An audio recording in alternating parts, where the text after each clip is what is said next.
March 21st, 2026, Lowell City Council meeting come to order. A prayer. Dear God, today as this session opens, we pray that your presence will be before us and everyone who serves in the decision-making process of our city. We pray for direction which will lead our city to be strong and unified. May we continue the legacy of our founders. May we be granted this day the wisdom to make decisions which will be for the good of our city. We also pray for your special blessing on all those who are working to transform our city and make it a better place to live and work. Amen. Pledge. I pledge allegiance to the flag of the United States of America, and to the republic for which it stands, one nation, under God, indivisible, with liberty and justice for all. Roll call, Mr. Clerk. Councilor Dakota. Here. Mayor Gitchia. Here. Councilor Jeanne. Here. Councilor Liang. Here. Councilor McDonough. Here. Councilor Mercia. Here. Councilor Nuon. Here. Councilor Robinson. Here. Councilor Rourke. Councilor Scott. Here. Councilor Chow. Here. 11 present. Thank you, Mr. Clerk. Any moment of silences? Seeing none, we'll move on to Mayor's business. To 2.1, communications, remote Zoom participation. Motion to accept and place on file by Councilor Dakota, seconded by Councilor Jeanne. 3, City Clerk. 3.1, minutes of the City Council regular meeting, March 24th for acceptance. Motion to accept and place on file by Councilor Liang, seconded by Councilor McDonough. 4, City Council motions. 4.1, Councilor Nuon. Request the city manager, in recognition of the importance of transparency in the Massachusetts open meeting law, ensure all supporting backup materials associated with each item that appear on the agendas of the more than dozen city boards, commissions, and advisory committees are available online for public viewing. Said backup materials, along with the meeting agenda, should be submitted to the clerk's office for posting prior to the date of aforementioned board, commission, or advisory committee meeting to ensure no individual needs to submit a public records request to the city to gain access to said backup materials. Seconded by Councilor Dakota. Councilor Nuon. Thank you, Mr. Mayor. I'm not so much concerned, Mr. Mayor, with the land board or most of the board, because they do have the agenda.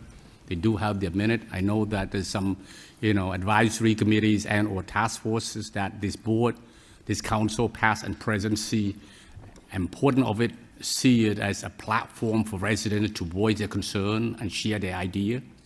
And that's important because to have that advisory committee and or task force, post the agenda. If they have it on as policies, as say every other month, post that agenda, and then post it with the minute with the clerk, so that people know that the meeting taking place. We as a council, past and present, see a need for it to have to hear from the resident and their concern, and that to ensure that our city policies and service responsive to those community voice and community needs. So that's why I stress that important, because I'm not sure how many of these advisory committee and or task force have regular meet or put the agenda up for people to see. Thank you. Thank you, Councilor Nuon. Councilor Jeanne. Thank you, Mr. Mayor. The Rules Subcommittee was recently tasked with discussing policies for the various boards and commissions. And I think that we both need that it might be wise, and if it's okay with Councilor Nuon, that we propose to add this task to that activity.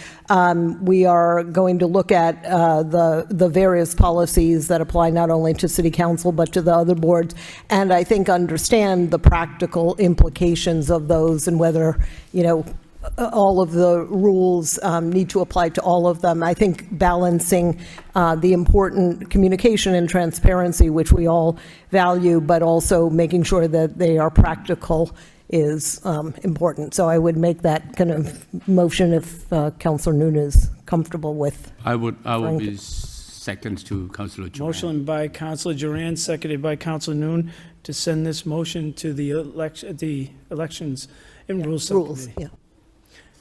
All in favor signify by saying aye. Any opposed? So ordered. Councilor Chow.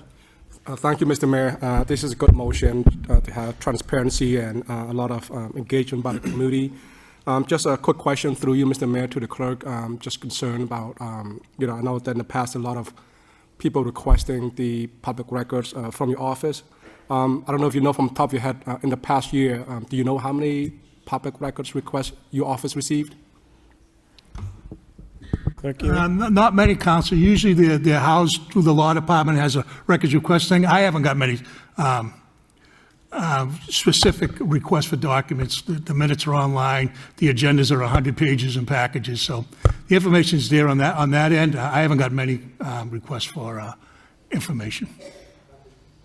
Thank you, Councilor Chow. All in favor signify by saying aye. Any opposed? So ordered. 4.2, Councilor Nuon requests the city manager provide the city council with a report concerning the number of service requests received by 311 over the 90 days related to repairing potholes in the city. Said report should also include how many of those service requests have been addressed, how many are outstanding, and how long it took to complete the work associated with each request. Seconded by Councilor Mercia. Councilor Nuon. Thank you, Mr. Mayor. So we know that our DPW and signatures is through you. You have done a lot of pothole. I know that this winters is a lot of potholes, and you've done a great job, and DPW especially. I just want to report on that. That's all it is. That's all I'm asking. Is that there's a lot of pothole. People should be expected that there's some that's not being done right away, but at some point we will finish that. And that's all I want to know that. Thank you. Thank you, Councilor Nuon. City Manager Golden. Thank you very much, Mr. Mayor, and through to the council. Council, thank you very much for this. We want to encourage everybody to ensure that they do use 311. I've seen two of the crews out there today, the pothole crews, and of the, I believe it's 14 members of DPW. They're doing one heck of a job trying to keep up with it. So please, once again, sign it to 311. Please report it and hold everybody accountable on that. Thank you. Thank you for this, and we look forward to bringing the report.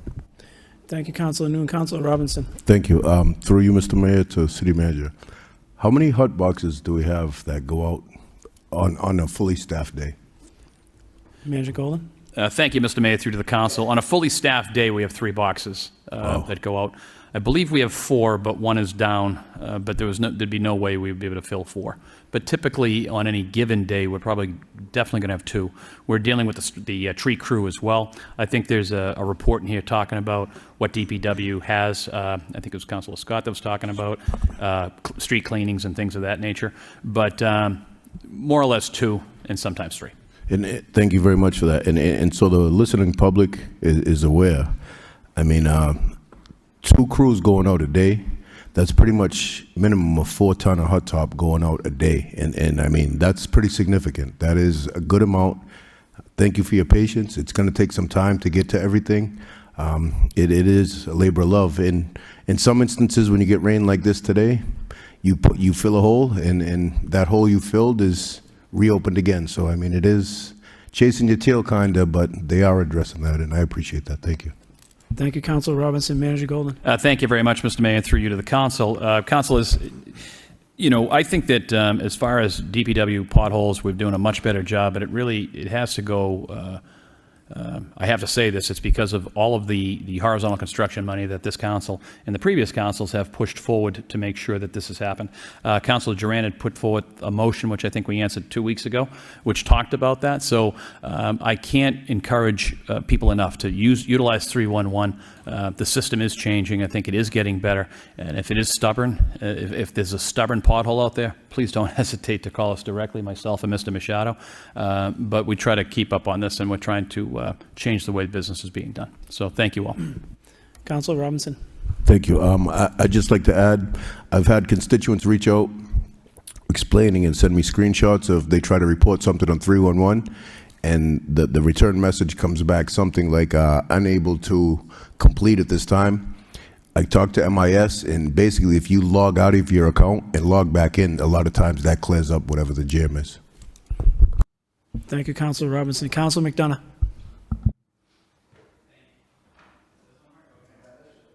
There we go. Sorry. My mic was dead and then I got too loud. My question is Mr. Mayor, through you to the city manager, I know last meeting you had talked about some forthcoming upgrades. I believe it was last meeting. Some forthcoming tech upgrades on the website with some more transparent information available to us and members of the public. In looking at how other cities use 311, it does look like these dashboards, I think, partially with the information that Councillor Nuon is looking for on potholes, but then kind of more broadly with 311 requests. Is that something, is that kind of a dashboard, publicly available request tracker so that you don't just see your own requests, but you can kind of see the aggregate number of requests? Is that something that's... Manager Golden? Thank you, Mr. Mayor, and through to the council. Yes, council, we're hoping for April 14th, which is a couple of Tuesdays from now, to have that update. That would be incredible. I want to No, that wasn't cross my about fingers on that. We are looking for April 14th to hit that milestone, the end of the quarter, and we believe we'd be able to do that. I've been meeting with the 311 folks, and they're really, this 311 piece of information, as the previous council knows, and for this council's edification and for the residents, this is really going to be an opportunity for us to really hold everything accountable. So I'm going to say April 14th, and I hope we hit that mark. That is great news. And the reason I ask is largely because this motion, and I think it's a good motion, what it's looking for, but also in thinking future looking and what you had said last week, I think that will be great information to have kind of freely available for the public, and hopefully it reduces how many times we ask for that information as well. So thank you. Thank you, Councilor McDonough.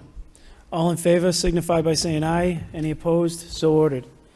4.3, Councilor Nuon requests the city manager work with the appropriate department to present an itemized report on year-to-date chargeback expenditures for the Lowell Public Schools. Seconded by Councilor Scott. Councilor Nuon. Mr. Mayor, the motion speak. There's a registered speaker. I'm sorry, Councilor Nuon. There's a registered speaker. Thank That's you. fine too. Monica Lundberg? Coming back from the State House advocating for public schools. She's not here. Not here yet. Go on to the next. No other ones. There's no registered speakers. So the motion speak for itself. Motion speaks for itself. Wow, Councilor Nuon. All those in favor signify by saying aye. So ordered. Councilor Scott? Thank you. Just a quick question on this, through you to the city manager. When have we been working on a new net school spending, a memorandum of agreement with the school committee at this time? I know there's supposed to be communication like monthly, I think, or quarterly or something over this. Manager Golden? Thank you very much, Mr. Mayor, through to the council. Yes, council, we sent them a revised MOU in January, and we're waiting for it to get back, but I've talked to the superintendent about it. I hope to have that completed before July 1. Okay, thank you very much. Thank you, Councilor Scott. 4.4, Councilor Nuon requests the city manager work with the appropriate department to report on the progress thus far in rehabbing the old Jeanne D'Arc School building and any updates on the timeline of it being ready for use. Seconded by Councilor Robinson. Councilor Nuon. Thank you, Mr. Mayor. This is came from a few residents reaching out and want to get an update as to where we at. I remember a couple of meetings ago, maybe you, Mr. Manager, to say that the whole up, basically the elevator. If you could, at some point with the report tell us where we at, the elevator and what else beside the elevators. That's all. Thanks. Councilor Dakota. Thank you, Mr. Mayor. Maybe shed a little bit of light from our last joint facility subcommittee that Superintendent Skinner had mentioned that they should be online, fully online by the beginning of the school year of 27-28. And it was mostly because of the elevator as well, but there was some additional work to be done. Thank you. Thank you, Councilor Dakota. All in favor signify by saying aye. Any opposed? So ordered. 4.5, Councilor Robinson requests the city manager have the proper department level and adjust the backboards at St. Louis Park and ensure all nets are in good order. Seconded by Councilor Mercia. Councilor Robinson. Thank you, Mr. Mayor. I spoke to Assistant Manager Machado on this. The work's already been completed, so I don't even need a motion response back on this one. They worked fast on this one, and I appreciate it. But since it's springtime, I hope you can just put the bug in DPW's ear while they're out and about at all the park locations. I mean, now would be the time to change netting or anything that's needed before we get complaints, because the kids are itching to get out there. So thank you very much. Thank you, Councilor Robinson. All in favor signify by saying aye. Any opposed? So ordered. Motion by Councilor Rourke to suspend the rules to take 6.4 out of order, seconded by Councilor Nuon. 6.4, vote authorizing city manager to execute land disposition agreement with Wexford Development LLC. Waive full reading and second reading by title. Vote authorizing the city manager to execute a land disposition agreement with the Wexford Development LLC relative to the development of parcel 15 within the City of Lowell Hamilton Canal Innovation District. Do you have any registered? Oh, No, registered speakers. there are no registered speakers. Anybody? Mr. Manager. Well, thank you very much, Mr. Mayor, and through you to the council. Ladies and gentlemen, today is a very exciting day in regards to what is happening over at the Hamilton Canal Innovation District. I want to say thank you very much to all of the councilors for your time last week. We've had, it was a pretty late night for all of us, where we were discussing what is happening over at Lot 15. And it's an exciting day and an opportunity here for the city of Lowell. Working with professionals from Draper and Wexford, and of course our friends at UMass Lowell, what we're announcing tonight, or what we're looking to move forward, is a 75,000 square foot research and development building.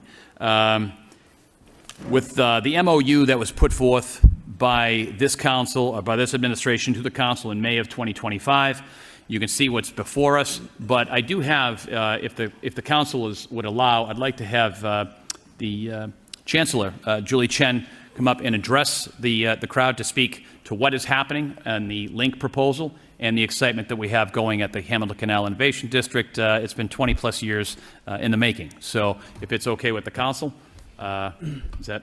Chancellor Chen. Yeah. Thank you, Mr. Mayor. Thank you. Thank you, Mayor, City Manager Golden, City Councilors, community leaders. It's always a pleasure to be before you today, and this is an exciting time, as the City Manager said. I've come before you a couple times now to talk about the Lowell Innovation Network Corridor, the LINK project. And as we've said, the last time I came, I talked about some of the things that we've been doing in our existing buildings, but today we're talking about, in partnership with Wexford and Draper, a brand new building that will be in the Hamilton Canal Innovation District. And it is part of the broader LINK ecosystem that we've talked about. This idea about bringing companies with good jobs, with opportunities for certainly our students at UMass Lowell, for the students at Middlesex Community College, and for the community. And so I just want to make a few comments before handing it over to Mike Dumbert at Wexford.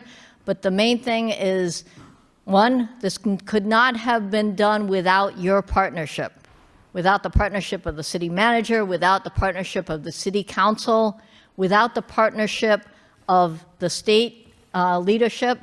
The governor, lieutenant governor, as you have heard, have committed significant dollars, $25 million to this project, $75 million to the broader LINK project.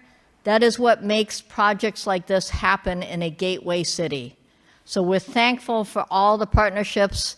We look forward to continuing to roll out exciting announcements. But without further ado, I want to hand it over to my partner, Mike Dumbert from Wexford, who'll tell you more about this specific project. Thank you very much.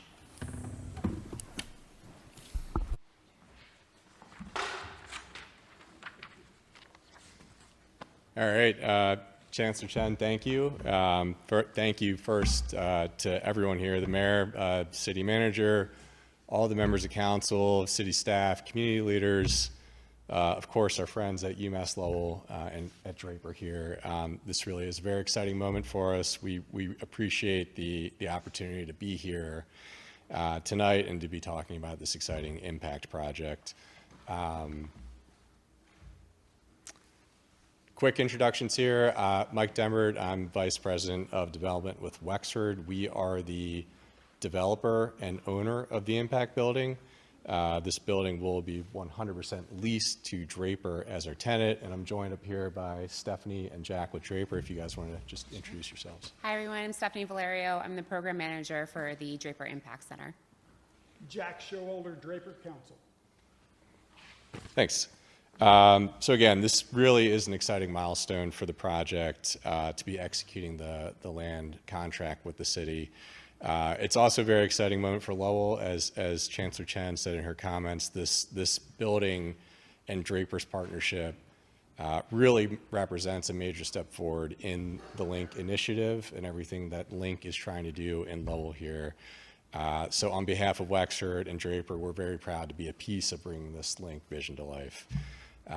We have been working very closely with the city for probably well over a year, probably close to 18 months, going all the way back to the original MOU, site selection, organizing a lot of due diligence on the site, working through the land contract negotiations, and just wanted to acknowledge all the efforts from everyone, partnership, all of the support to date to get us to this point. We've worked particularly closely to make sure that this project physically really aligns with the goals of the Hamilton Canal District Master Plan, which really called for this parcel 15 to be developed with really a high impact commercial development like this.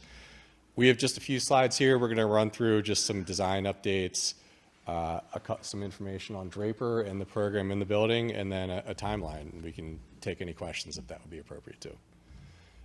So here's the project site with the arrow in the middle. This is, again, lot 15 in the Hamilton Canal District. This is really smack in the center of kind of the geographic area of the Link here, and very proximate to all of the other stuff, exciting things that are happening. It's part of Link and it's part of Lowell.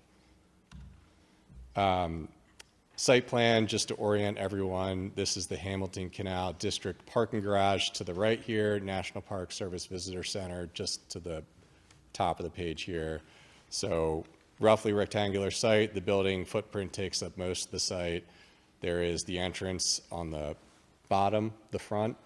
By the canal side, there is a loading dock that is an enclosed loading dock on the rear, and then there's an access drive around the site, which maintains that access and visitor drop-off and pickup from the National Park Service building.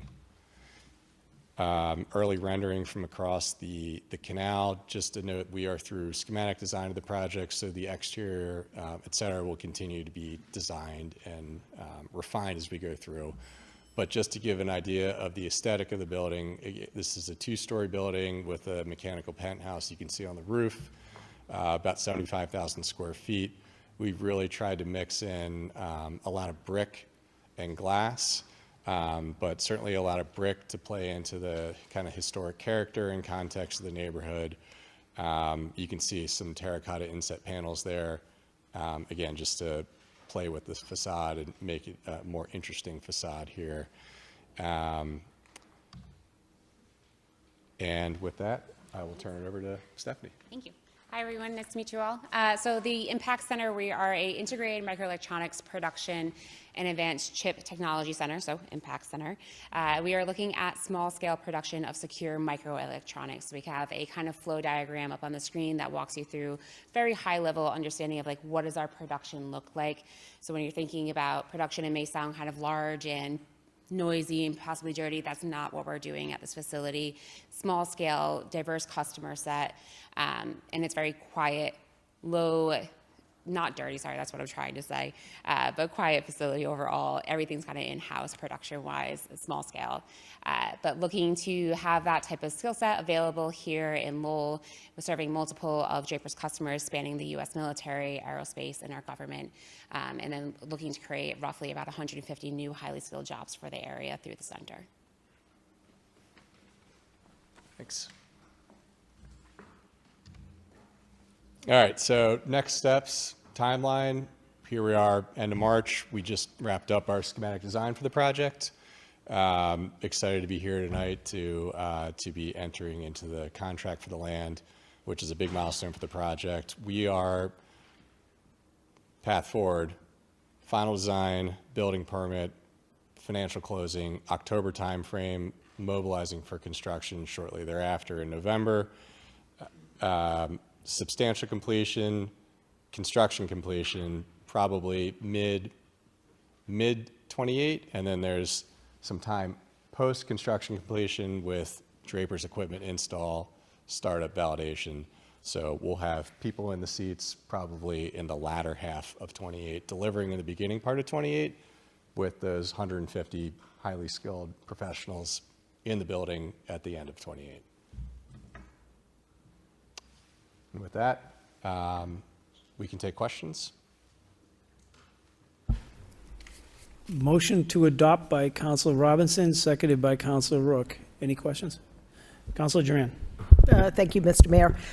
The aesthetics of the building as described looked very nice. And I think it would be helpful, you said, though it's not finalized yet, the glass and all looks, again, really good. I think it would be important that we end up with a building that does fit the neighborhood, that doesn't look like just a box with no windows and doesn't have a large fence around it. So I want to get a sense of like those possibilities. Great. Yeah, we have on our schedule a set of some design review meetings, so we'd be happy to coordinate that and you can get feedback to make sure that the aesthetic fits the appropriate context.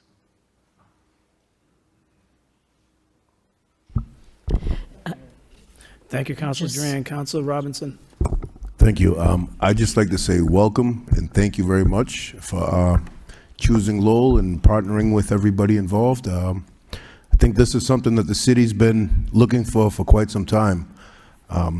Good paying, skilled jobs coming into our community. It's desperately needed, and I think that's going to be the lifeblood of this HCID. So again, thank you for choosing Lowell and greatly appreciate it. Thank you, Councilor Robinson. Councilor Mercia. Thank you, Mr. Mayor. Through you to Draper. The best part of this whole thing, jobs. You're creating 150 jobs to people that will be highly thrilled about getting a job. So this is a good thing, and you made the place look so beautiful. I'm very, very happy. Welcome aboard. Thank you so much. Thank you, Councilor Mercia. Councilor McDonough. Thank you, Mr. Mayor, and I can read the room, so welcome. I have a couple of questions, and I'm gonna go to the shortest version of them, Mr. Mayor, through you to Wessex and Draper. My only concern. Well, I have a couple of concerns, but my biggest neighborhood concern with this project is that over the last 20 years, while there has been a master plan for HCID, we've seen a real development of housing kind of all around the perimeter of where your project is going to go, including remaining parcels in HCID. And one of the questions that I have and that I have heard from people in that neighborhood is, when we're looking at even a small scale manufacturing facility, what is kind of ballpark? I'm not saying, predict the future and tell me in 15 years how many deliveries a day we're getting, but is this a potential, semi trucks in and out all day? Is this people hear manufacturing, they get nervous. So what's the heavy vehicle load look like? Yeah, completely understand that, and I thought of that as well. Like, if I lived in the area, how would I feel about having a production facility come in, right? And it's not something we're going to have constant semi trucks. I honestly, based on what we've seen, semi trucks delivery of equipment. So like when we're standing up in 2028, as Mike alluded to, semi trucks obviously to bring in large production equipment at that point, but throughout, no, maybe once a month, every other month we're seeing a semi truck. Are we seeing things like a FedEx truck and a UPS truck every other day? Yes, okay. That type of deliveries will be there.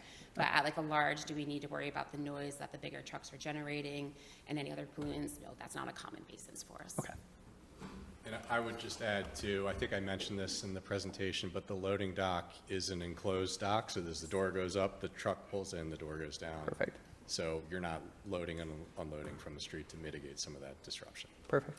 I mean, that was the largest question. The only other one on the kind of people hear manufacturing and they get nervous is, I understand loosely, small scale, high tech manufacturing, 150 high skilled jobs, all sounds very good.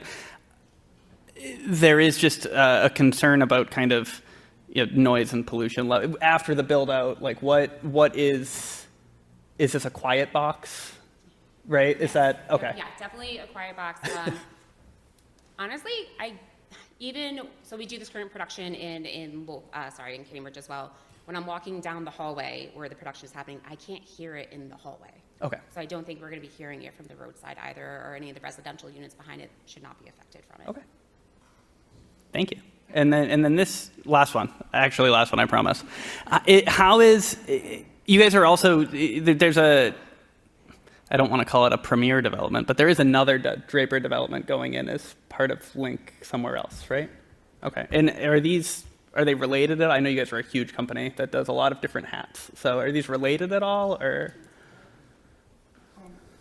Yes, they're connected in that we serve a constellation of customers, each one with a set of exquisite small-scale microelectronics onshored to the U.S. for secure production. And so our diverse, terribly sorry, speaking to the man, not to the crowd. So our programmatic support is interlocked through a diverse range of customers. And so yes, at its core, Stephanie's program, the electronic systems section of Draper will govern all of this. Work might be fungible between these facilities, but the scale, the demand for our skill set, what we bring to national security, to critical infrastructure, to the defense sector, to space exploration, the demand for that is palpable. And so we need it's a two-way street with these jobs. We are craving skilled labor. And so that connection, bringing those professionals on board, is benefiting us equally with benefiting the community. Thank you. Thank you. Thank you all. Yeah, thank you. Thank you, Mr. McDonough. Councilor Chow.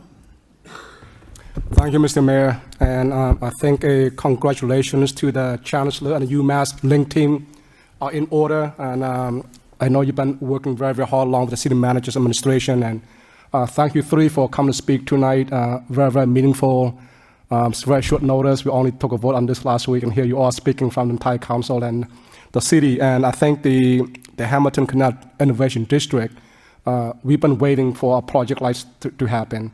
And thank you for saying all the things that you're working to make sure that fits the profile of the city of Lowell, the neighborhoods, and the UMass school, the education system. That's very, very meaningful. I can't wait for the project to happen. I think, Draper, you deal with cybersecurity and space. If you can solve those problems, I think you can solve many of those problems that could come up in the city of Lowell. Just a quick question. I'm excited about the things that happen. And there's a similar project that happened in the city of Lowell. I won't say because the council will speak more on that. The rising cost of material and so forth could somehow delay a project. And I think in the clause that was presented to us, this thing called the tariff force majeure clause that could increase material costs or could hold things back. How realistic is that could impact your plan, your development plan, and going forward? Do you think that would be an issue based on your current analysis? Look, no one has a crystal ball to predict what could happen in the world that could influence, major material cost increases. We've certainly seen major price increases the last several years, but we are working with a professional construction manager. Wexford has worked with a number of places before, and these folks on the estimating side, they are experts in, to the best that one can, trying to predict cost escalation between now and when we're, procuring all this material. The good news is we're looking at closing and breaking ground this fall. It'd be a little more of a question if we were looking a year or 2 or 3 out. So I think we have a better sense of handle on costs between now and then than if we were looking a few more years out. But that's all part of the construction manager firm and getting, providing us with the cost estimate, any escalations, any macro impacts that could be factored into those prices. Well, so you're pretty comfortable. I'm sure you do that at 1 year, 2 years out. by the time it's rolling, let's say 2027, your estimation right now, it's to go with the project? Yeah, the construction will be starting this year, right? So for the cost of the fit out, we would have cost certainty, at that point in time. Yep. Thank you, Councilor Chow. Councilor Yang. Thank you, Mr. Mayor. I have a few questions, but at the same time, Councilor McDonough already said a lot of the stuff's already traffic, quality of life for the neighbors. These low noise, does it really affects let's say the neighbors across the street? Would they hear or would they impact it in any way? No, honestly, and I'm assuming from a noise pollution standpoint, no. As I mentioned before, even when I'm in Cambridge and walking down the hallways, I don't hear the equipment operating from the room that it's in to the hallway that I'm in. And if I'm feet away from it at that point, I don't expect anyone across the street to be impacted by it either. Okay. Is there any kind of health concern I should be aware of regarding for staff also, for the people around the area of the building? No, not for those. I mean, even within the facility, if there were ever any concerns, there's always proper procedures in place to make sure that we're handling equipment properly. Whatever items are being in use, there's always a SOP, standard operating procedure, about how do we work within the space if those types of hazards were there, but nothing that's foreseen. And these also 150 jobs and highly specialized, do you know if there's a percentage of these staff are locals? And also, if they're not, let's say, is there any cross-training between UMass Lowell to see whether our local residents within the city can get the job there? I believe there is. I'm still newer to the project, so I'm learning quite a bit, Chancellor. Yeah, I'll speak to yes. Our intent is to, obviously, as was said, try to provide Draper with the skilled workforce that they need. And it is a range of, certainly at the higher end, but also it's a production facility. So there are opportunities for skilled technician staff, as well as manufacturing engineer, those types of things. So we will be working very closely with Draper and also with Middlesex Community College to fill the range of needs that they would have in the new facility. Thank you. Thank you, Councilor Yang. Councilor Scott. Thank you, Mr. Mayor. I would just like to thank you for choosing to come to Lowell. I think this is an incredible partnership. I think 150 jobs is just a wonderful asset for the city.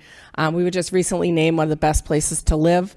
I think that this further adds to that. It's a partnership, a great partnership. UMass Lowell, the talent pool that's there, the affordability of the city, and I just look forward to a great partnership. Thank you. Thank you, Councilor Scott. Councilor Dakota. Thank you, Mr. Mayor. I can remember when Chancellor Chen brought us all in for informational center at UMass Lowell, and it's just great to see that her vision has come to a beginning and a fruition. And I think this is for the years to come, and what the Link project's going to bring. I don't think anybody will recognize Lowell in 5 to 6 more years. It's going to be outstanding. And kudos to Wexford and Draper. Thank you very much. Thank you, Councilor Dakota. Councilor Nuon. Thank you. I guess I'm not the last person. Well, I mean, I remember when Chancellor Chant and the governors and everyone else was, at UMass Lowell talking about Draper to anchor development in the Link project. We were so excited because we are looking at thousands of permanent jobs and thousands of construction job, and not only thinking about that, but also a student that graduated from UMass Lowell now don't have to leave Lowell. They can stay here with new housing. It is awesome. Not me. I didn't do that. So now Draper's, now Draper's talking about a year ago, we are talking about, Draper's going to come to the Hampton Canal district, innovative district, like That's awesome, because we've been building more housing, but not this kind of scientific and this kind of development. And this kind of development, that's what we needed for the city, a new revenue to help offset our resident with tax increase. That's an awesome thing. This is another 150 new employee. I cannot say. I'm looking forward to a decade from now. We're going to be great. Thank you. Thank you, Councilor Nuon. Thank you all for coming out tonight, and Chancellor Chen, thank you for all of your talks in between all of this, because it saved me from a lot of questions and a lot of us here tonight. So with that, roll call, Mr. Clerk. Councilor Dakota. Yes. Mayor Getchia. Yes. Councilor Duran. Yes. Councilor Liang. Yes. Councilor McDonough. Yes. Councilor Mercier. Yes. Councilor Noon. Yes. Councilor Robinson. Yes. Councilor Rourke. Yes. Councilor Scott. Yes. Councilor Chow. Yes. 11 yeas. Thank you, Mr. Mayor. Clerk. While we're under suspension, could I'd make the motion to take motion response C out of order, please? Motion by Councilor Robinson to take motion response C out of order, seconded by Councilor Rourke. All in favor signify by saying aye. Any opposed? Motion response C, Christian Hill Apple Orchard. Do we have any registered speakers, Mr. Clerk? No. Councilor Robinson. Thank you, Mr. Mayor. I'd also like to make a motion to suspend the rules and allow a speaker to address the council regarding this motion. You got a lot of suspensions. Yep. Suspension by Councilor Robinson, seconded by Councilor McDonough.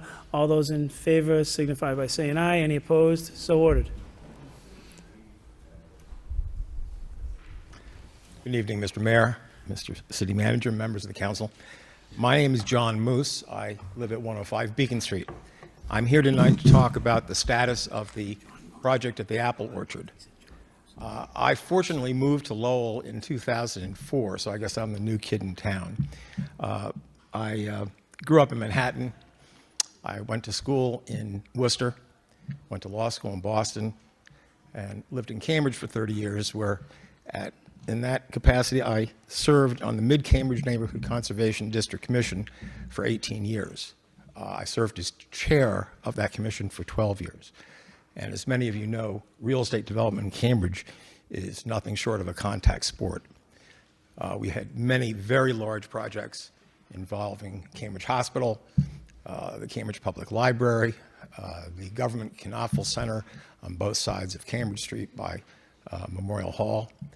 And the commission was able to deal with projects along the lines of the Apple Orchard in, I think, a much more systematic and functional way than what has appeared has happened so far.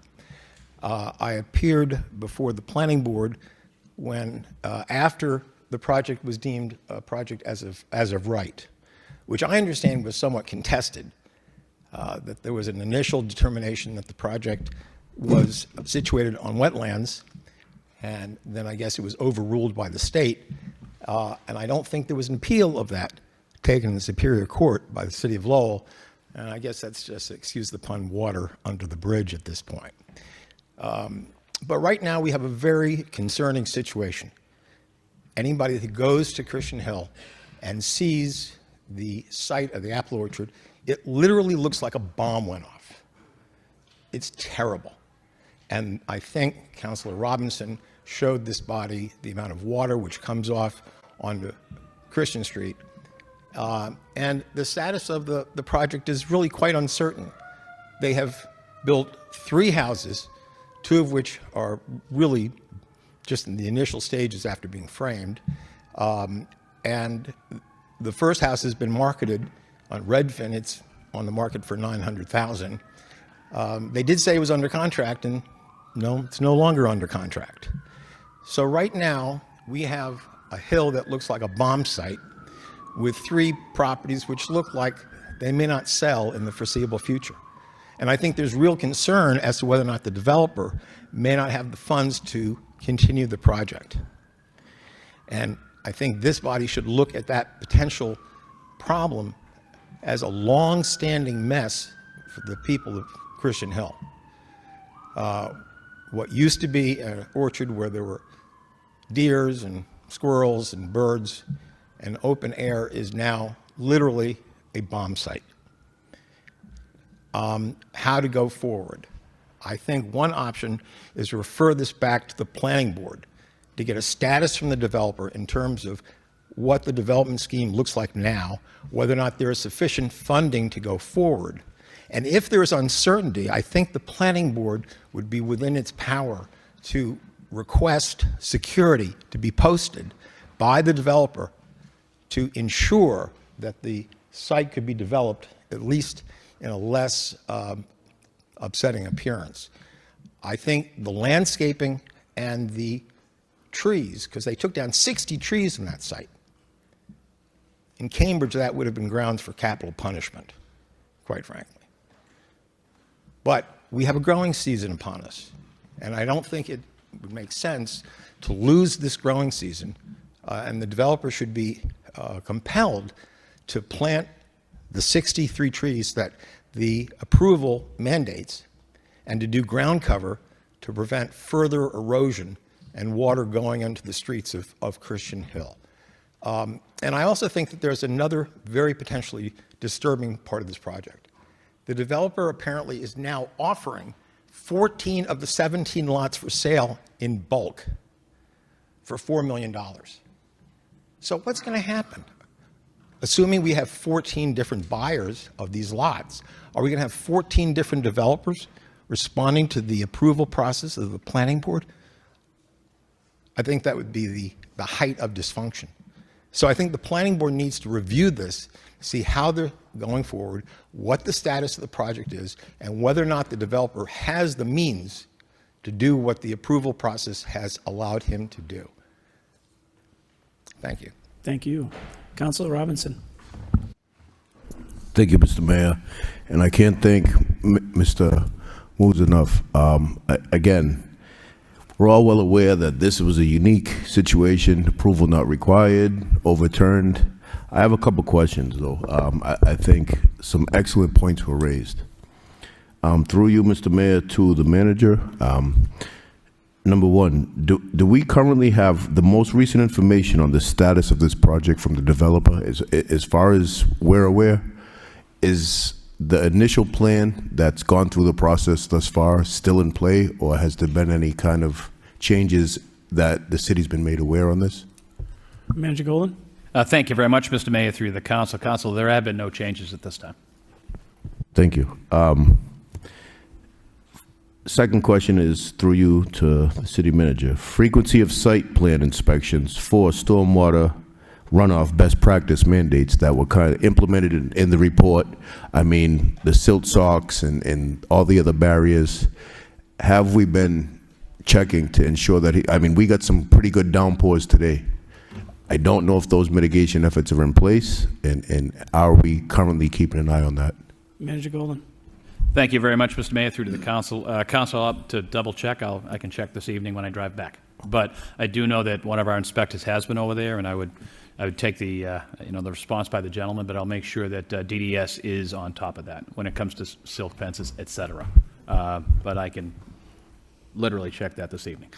Thank you very much.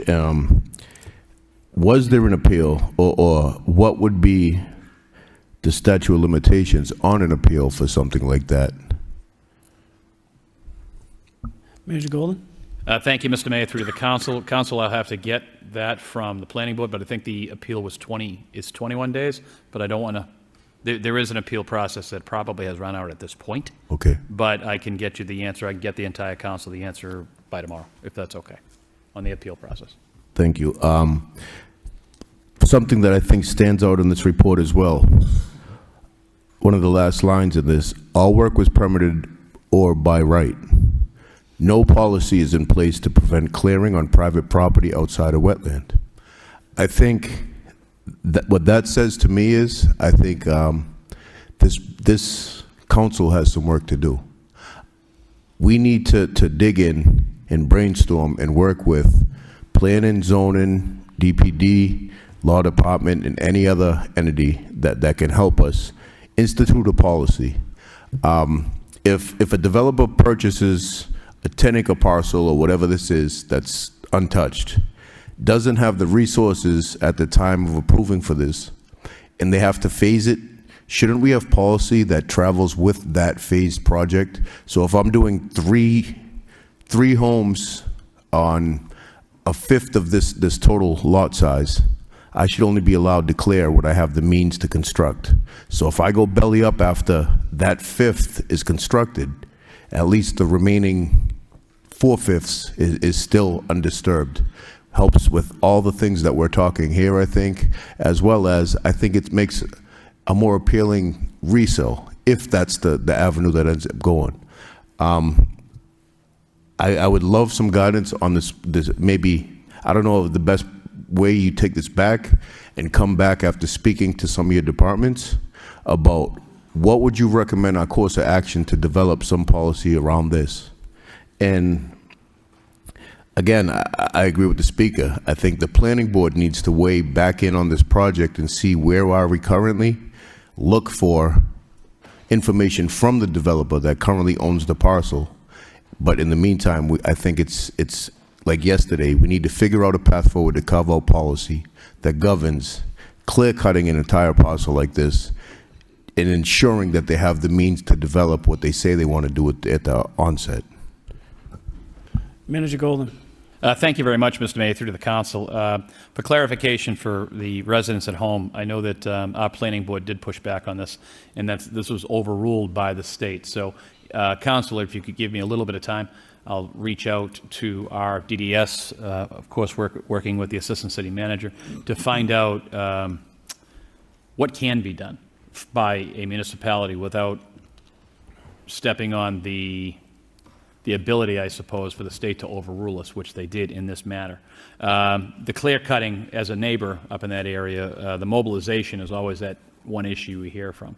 So if you could give me a week, I can probably get back to you in regards to what our planning department's going to say, not necessarily the planning board, as to what, if anything, that the city could, or any municipality could implement that wouldn't run afoul of the state's ability to overrule. So if that makes sense for the council, we'll take a look at this and see if there's something that we can indeed put together for the future.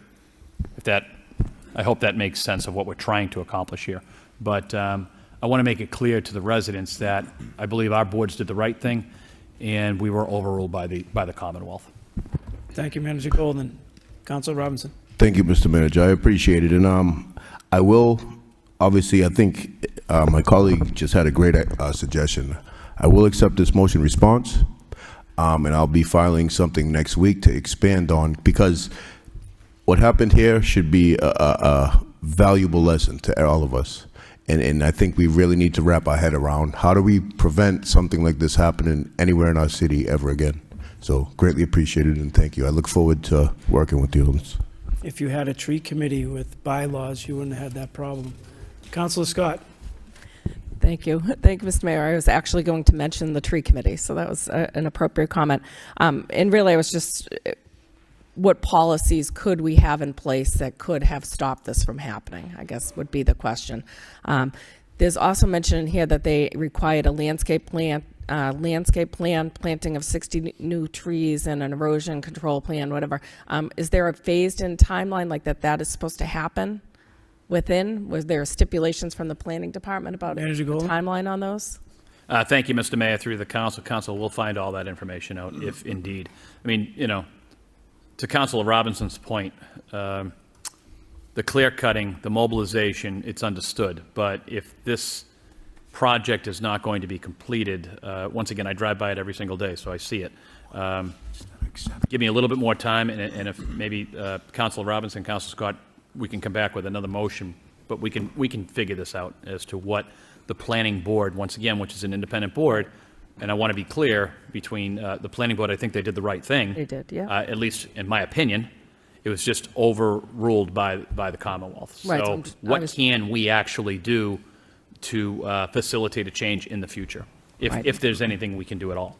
And that's more of a legal question, I think, for us to try to dig into. And then my other question was just around the inspections that come with development afterwards, as he was mentioning the stormwater. Yes. Do we have a set time that we go out and double check these? I mean, I hate to bring up Markley again, but, with the back fence that never got finished, and planning kind of said that lingered on and on and on.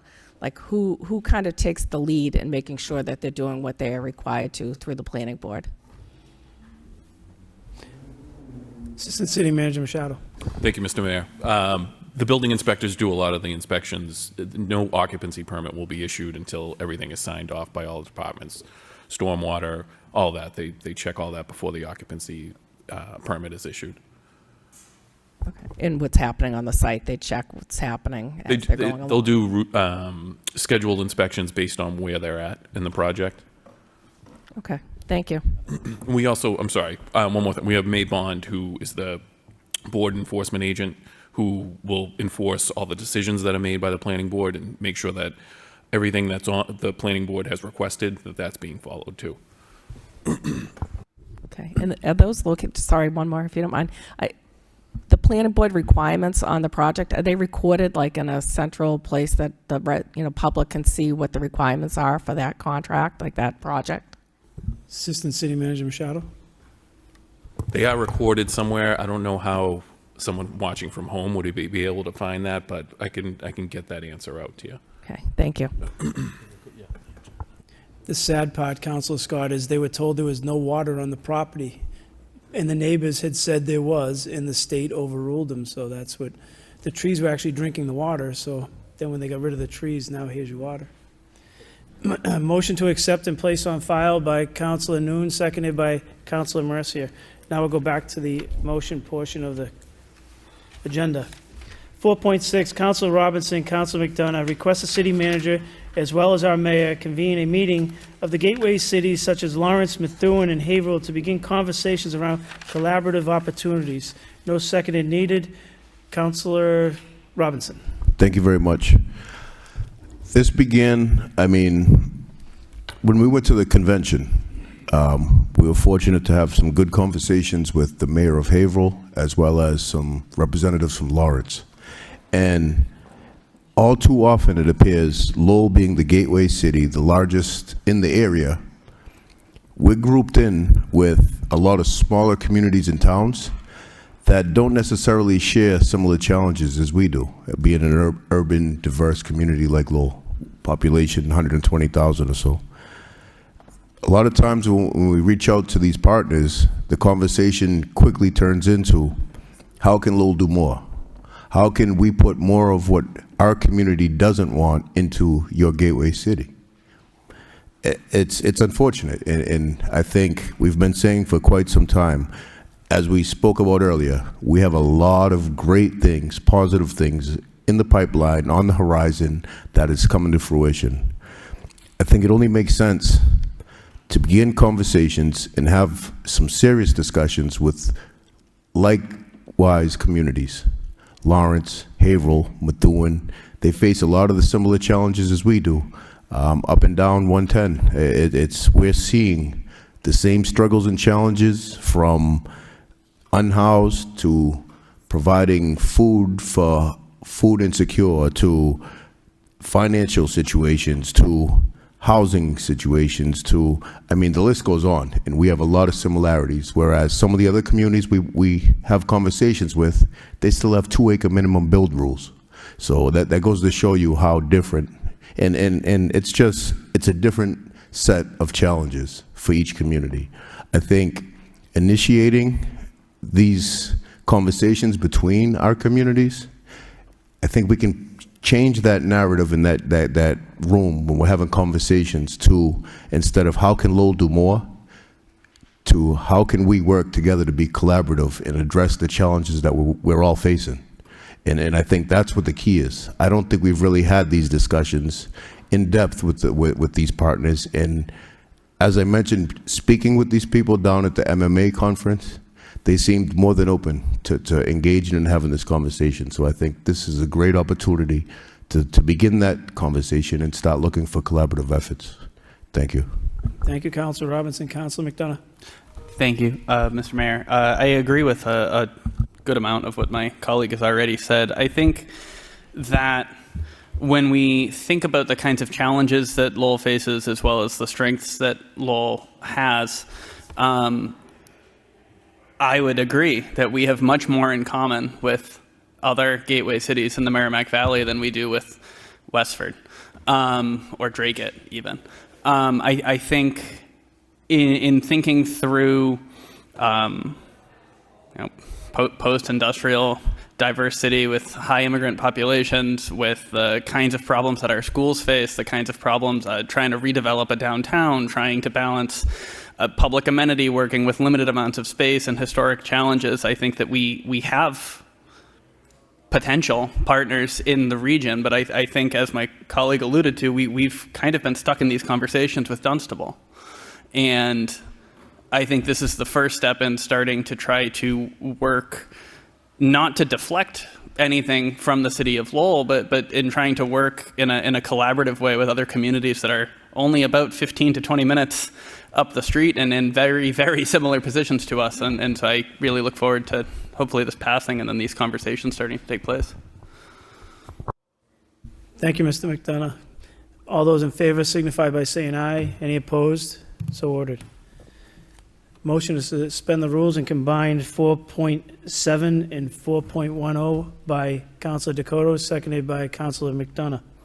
All in favor signify by saying aye. Any opposed? So ordered.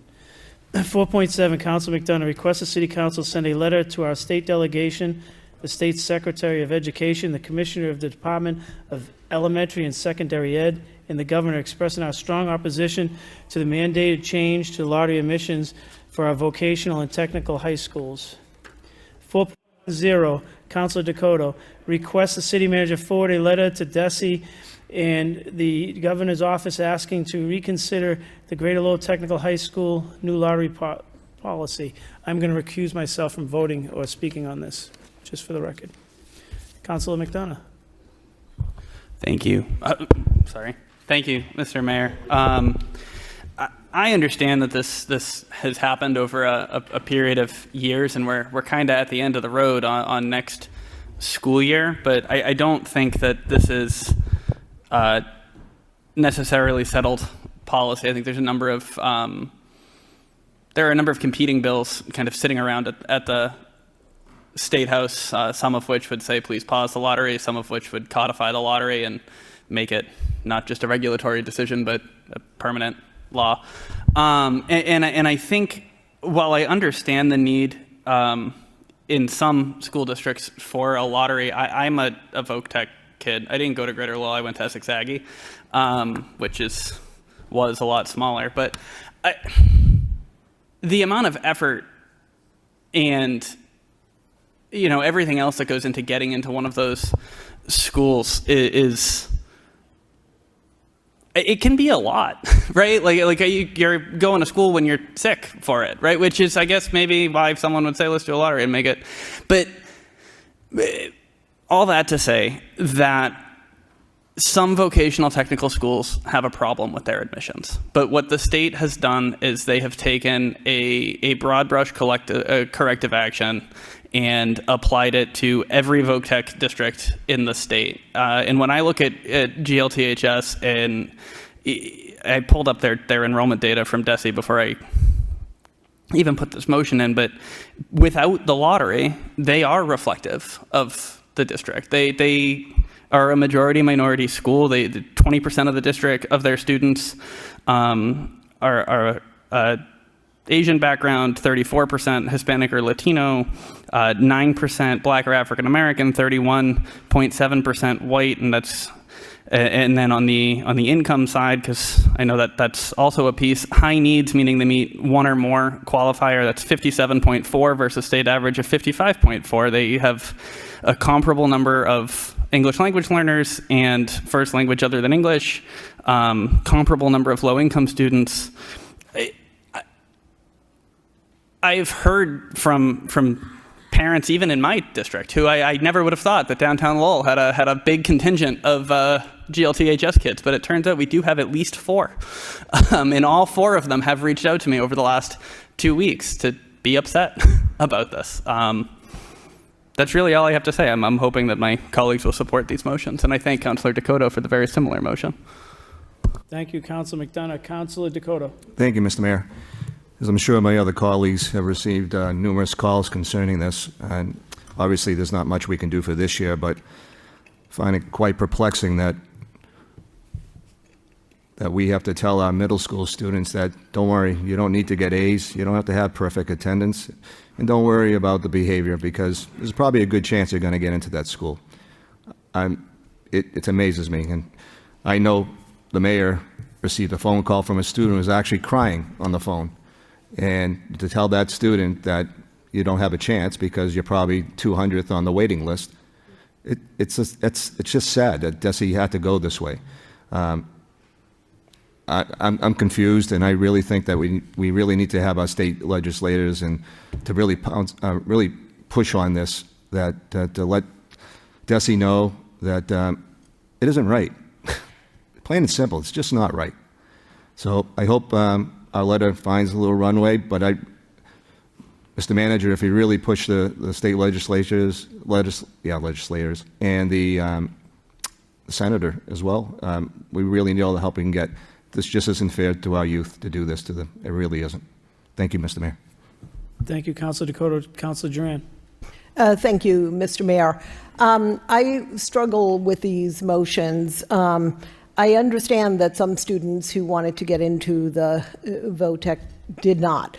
I also did look at both the DESE information. I looked at the Greater Lowell VOTEC's school committee meetings, and I understand the goal of DESE is to make admissions to these schools more equitable across the board, to allow students with a sincere interest in vocational training to have a chance to get into those schools. And whether this school or others have a representative student body, I think the goal is to make sure that it is a more representative student body of the communities that they serve, just like Lowell High School has. The Greater Lowell Technical High School School Committee implemented a weighted system, which they were permitted to do to add more factors into the determination. So it's not just a pure lottery. They are able to take into account and give extra points for students for fewer unexcused absences, no suspensions, a demonstrated interest in vocational training, and every student who applied had to demonstrate awareness of career technical education by attending an open house or a tour or doing completing something online. The school, so everybody who applied was a good student. Of the 848 students in Lowell that applied, 428, or just over 50%, were accepted. The accepted Lowell students received about 71% of the seats. So no matter what, somebody was going to be disappointed. And if their option is Lowell High School, to me, that's a great option. And we should not treat it like a second-tier school. You know, every few days I learn about teachers who are doing amazing work there. We have the Teacher of the Year in Massachusetts at that school. And it's the kind of high school that I went to, a diverse, large, inner city school. It offers a variety of programs. It's within walking distance of most of many of our students' homes. And it has classes ranging from, remedial all the way through to AP and honors, and in this case, early college. I appreciate that no family, wants to be disappointed from their first choice, but demand here is higher than supply, so somebody will be disappointed. And the issue here is one of policy. Should we as the City Council put our thumb on the scale to change the result for a few students to go to this school, while others who did get in are not complaining to us? So we know the students whose parents have reached out, who have said, I wish my student had gotten in.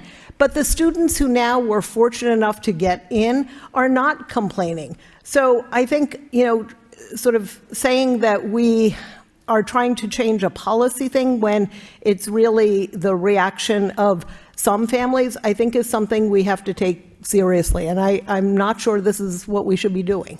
Thank you. Thank you, Councilor Duran. Councilor Robinson. Thank you very much. I think this is another example. We've talked about a couple of these issues earlier tonight.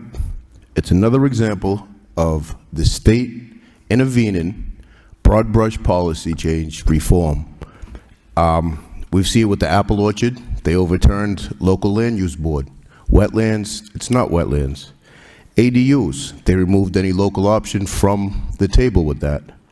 Yes, in God's backyard, there's another one that's working its way through the pipeline that would potentially remove local land use boards on that. Now, mind you, our local land use boards are made up of members of the community that would stand to be impacted as a result of these projects. This lottery system, it removes requirements. Universities are fine to have their own guidelines and requirements to enter into, and they're publicly funded. You have to get minimum SAT scores, and there's a lot of other criteria to even be accepted in. People excel. They remove guidelines, and they basically reward participation. That's all it is. If you participate, you apply, we'll pull your name out of a hat, and hopefully you'll get in. As far as the point of Lowell High School is not second to anything. Lowell High is an incredible institution on its own right. But there's a major difference. Vocational training or traditional training. And traditional training, not everybody excels in a classroom, so to say. I have plenty of friends growing up that if you threw a book in front of them and gave them 10 years to study, they probably couldn't pass that test. But you know what? Put a dismantled car with every part that goes on that car in a pile, and they'll have that car running within 3 months. And that's the difference. If this system that's been in place, I mean, you look at what they've been turning out for students. It's far beyond just a trade school out there. Students have been going to major universities. I believe they had a student graduate and go on to Mass Maritime or one of the naval academies or something large scale like that. It goes to show there was no break in this system. If it's not broken, why attempt to fix it? Again, it goes back to the overreach from the state, and it also goes back to the participation trophy mentality. And I think this is wrong. As far as should our council be sending off a letter of support and asking our state delegation that's supposed to be allies of ours to send a letter to reconsider or do what they can within their power? Absolutely. Because, again, Lowell has been trying to define our own identity. The vocational school has done a complete 180 from the time when I went there to what it's currently been. I mean, these changes, if they're going to be implemented, those changes and suggested recommendations should come from within inside those walls. That's why they have their own committee. Their own committee monitors a lot of this important data.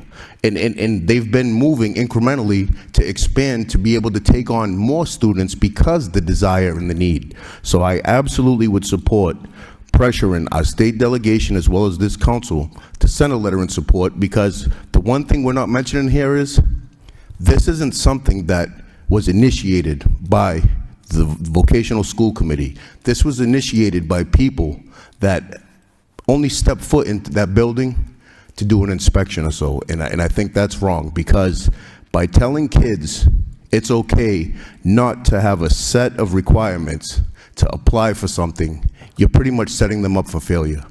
Thank you very much. Thank you, Councilor Robinson. Councilor Chow. Thank you, Mr. Mayor. First of all, congratulations to the great Lowell Technical High School, right? To be the center of this debate. They must be doing a lot of right things. You're doing good things, quality things at the school. I will support these two motions too, but I'm more interested in the content of the body of the letter. Through you, Mr. Mayor, to the manager, when you draft the letter, I wonder if you could share with the council first before you send it out to the delegations, because it's really a way how do you balance quality and equity. You know, our city, as Councilor Jeanne mentioned, very diverse, and my colleagues on both sides of the opinion mentioned to both. So I would like to see the letter more data-driven, to see why they came up with the decisions that they make. why is it out of the local hands of the board at the vocational school? So if you include some data and ask them to explain the direction that they chose to do that, we would appreciate it. But again, congratulations to the Voc School. I know the mayor can't say much, but he's smiling up there. It's a good thing. What they do is a good thing. Everybody want to go in, and there's a reason for that. It's about quality, so thank you. Thank you, Councilor Chow. Councilor Scott. Thank you, Mr. Mayor. In an ideal world, there would be enough slots at the Greater Lowell Tech, and there just isn't enough for vocational education. I feel that hard work should mean something. If you work hard, then you should be able to get in. I think in 5th grade, 6th grade, the students know at that point, they're explained very early on what the criteria is as far as attendance, as far as good grades. There's no surprises there, I think. If all things considered, like I said, I think hard work should mean something. I'm not sure that writing a letter is really going to do anything at this point in time. I mean, they passed this back almost a year ago in 2025. I think that was probably the time to put something forward. At this point in time, I mean, I will support the motion. I don't think it does any harm at all, but I'd possibly include something about expanding vocational opportunities because that's really the step forward. I mean, this is obviously in high demand from the students, and that's really the direction that we need to go in. Perhaps the Lowell Public Schools should be looking to go. Thank you. Thank you, Councilor Scott. Councilor Yang.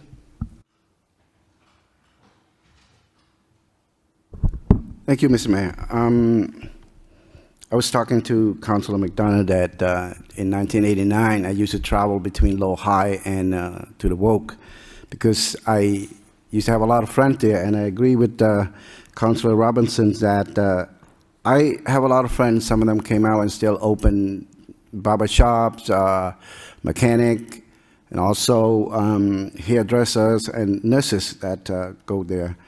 And even though this is sort of a little bit late, but I think we should remind them to let them know that if it's not broken, don't try to fix it. I think this, I support this wholeheartedly, and it's a really important motion. I think it's especially to remind them that what's happening at the work, it works, and the state should not just put a hand into what's been a good thing for us. Thank you, Councilor Yang. Roll call. Councilor Dakota. Yes. Mayor Getchia. Councilor Duran. No. Councilor Liang. Yes. Councilor McDonough. Yes. Councilor Mercia. Yes. Councilor Nuon. Yes. Councilor Robinson. Yes. Councilor Rourke. Yes. Yes. Councilor Scott. Yes. Councilor Chow. Yes.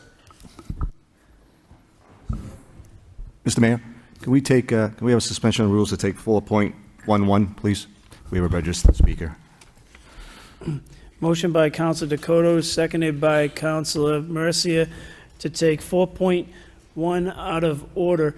All in favor signify by saying aye. Any opposed? So ordered.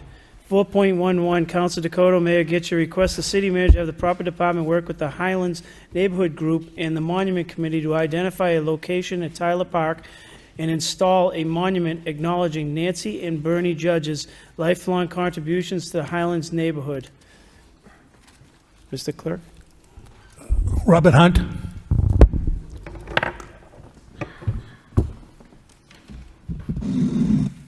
Good evening, Mr. Mayor, Mr. Manager, and staff, and members of the City Council. My name is Robert Hunt. I live at 48 Florence Avenue. I'm president of the Friends of Tyler Park and a member of the Highlands Neighborhood Association. Nancy and Bernie's work with the Highlands Neighborhood Association, Friends of Tyler Park, and the Friends of Lowell Council on Aging spans years of dedicated service and continue to this day. I cannot think of two more deserving people that should be recognized for their service. The acknowledgement is well-deserved and overdue. My hope is that the monument decided upon is in keeping with the location and style of the historic Olmsted design. Thank you. Thank you, Mr. Hunt. Councilor Dakota. Thank you, Mr. Mayor. I appreciate Mr. Hunt taking all of my thunder here. So Like Bob just said, two of the most deserving people and the nicest people you've ever met on this planet. There's no doubt about it, and this is very deserving. Mr. Mayor, if you'd like to say a few words from the podium concerning this, since it was your motion at the beginning. I mean, Bob said everything, and so did you, so I think that there's no one who's more deserving. Councilor Rook. Thank you, Mr. Mayor. I'll do a roll call for this again, please, and just to acknowledge once again the work that they have done. Not only publicly but behind the scenes, serving on boards and help that they have given the people. It should not go unnoticed. I'm glad that we are taking the time to recognize them. Thank you. Thank you, Councilor Rook. Councilor Mercia. Thank you, Mr. Mayor. This is an excellent, excellent motion. This is a husband and wife that has devoted their life to this city. I'm just honored to support this because Mr. Hunt did say everything that we probably all would want to say. And, this is a great example of you don't have to be in the limelight or be on TV or be sitting in a city council chair. There are people in the community that give and dedicate their lives to make this a better city. And what better people than I can think of is like Anne Marie and Bob Page, Nancy and Bernie Judge, wonderful, wonderful people. And it isn't just the Highlands that they take care of. Nancy Judge serves with me on the board of directors for the Friends of the Council on Aging. She gives and gives of herself and her time over and over again. So I'm honored to support this, and thank you for making that motion. Thank you, Councilor Mercia. Councilor Chow.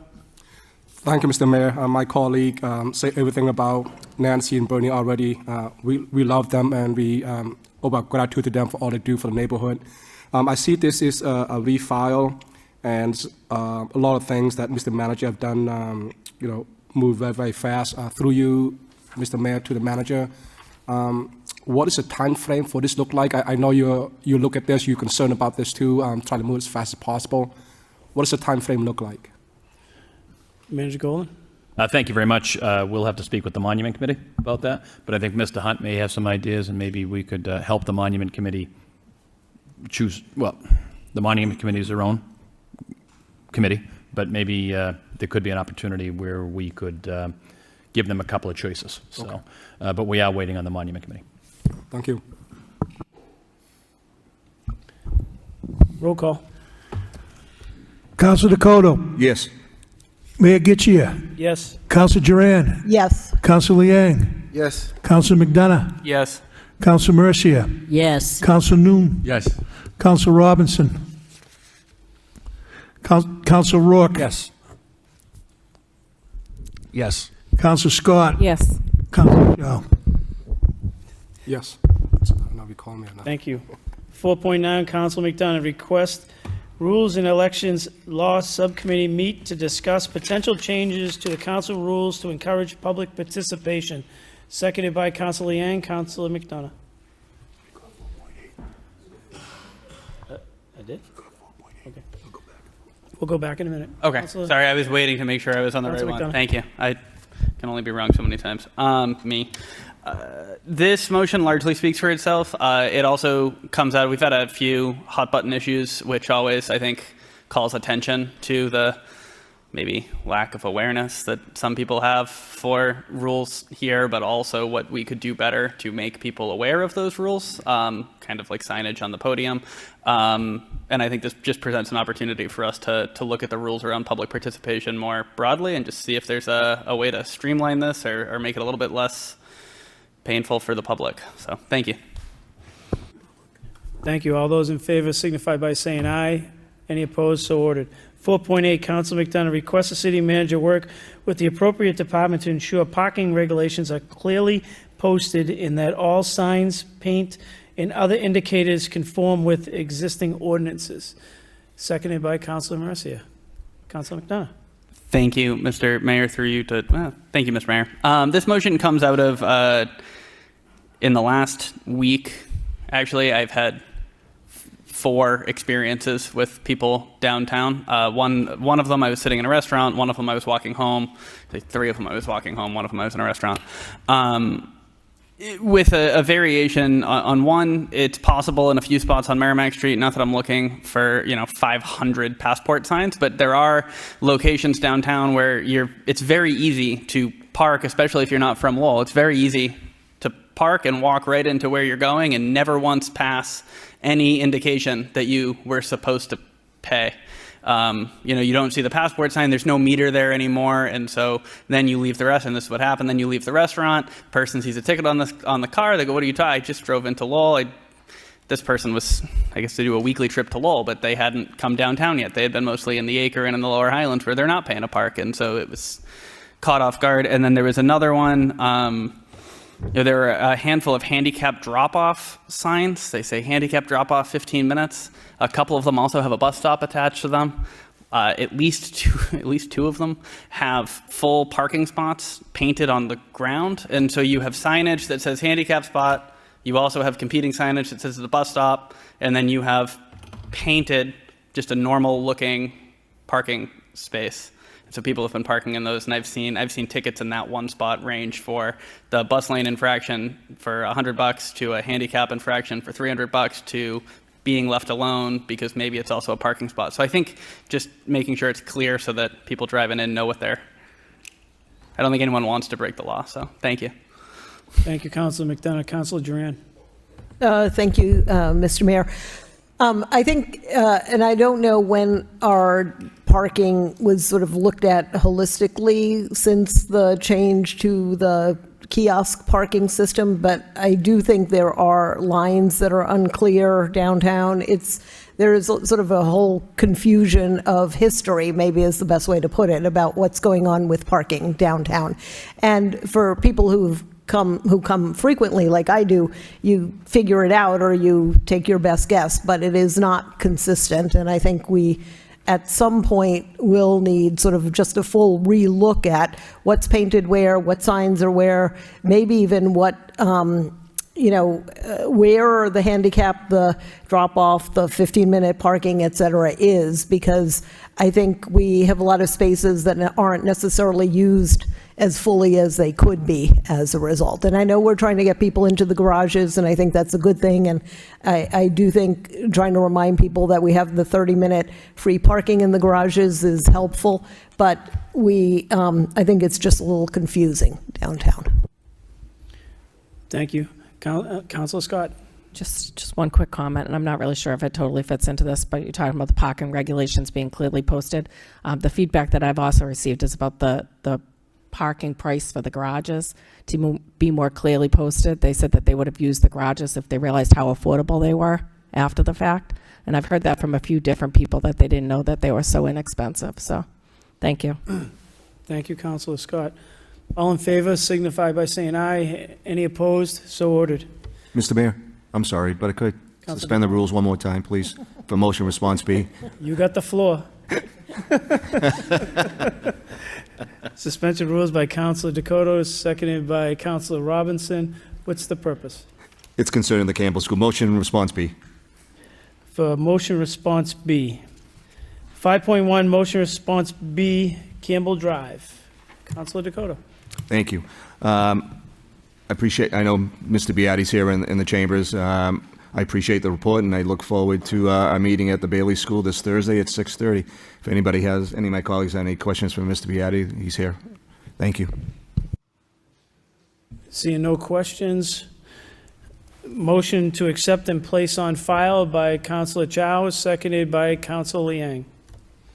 Going back to the original portion of the agenda, 4.12, Mayor Gitcher requests the city manager provide the city council with a report on how many fines have been issued to the Lowell Housing Authority for trash violations, the amounts and the dates of the fines. Seconded by Councilor Liang. Councilor Mercia. Thank you, Mr. Mayor. I know that this is your motion, and I know that you're frustrated with trash violators, and it is annoying. There's no doubt about that. I know a little bit of history about the Lowell Housing Authority from my involvement with them over the many years. but I just want to say, without you getting upset, that your motion, because I know how you can be, but so I'm trying to be nice. I'm trying to do the best I can, and I'm getting more deeper into it. But your motion seems to me to be a citywide problem. I know that you're targeting, but it should not be just about the LHA problem alone. It's more, seems like you're just singling out that one agency. And I know that you probably saw it time and time again to that one place. I understand that.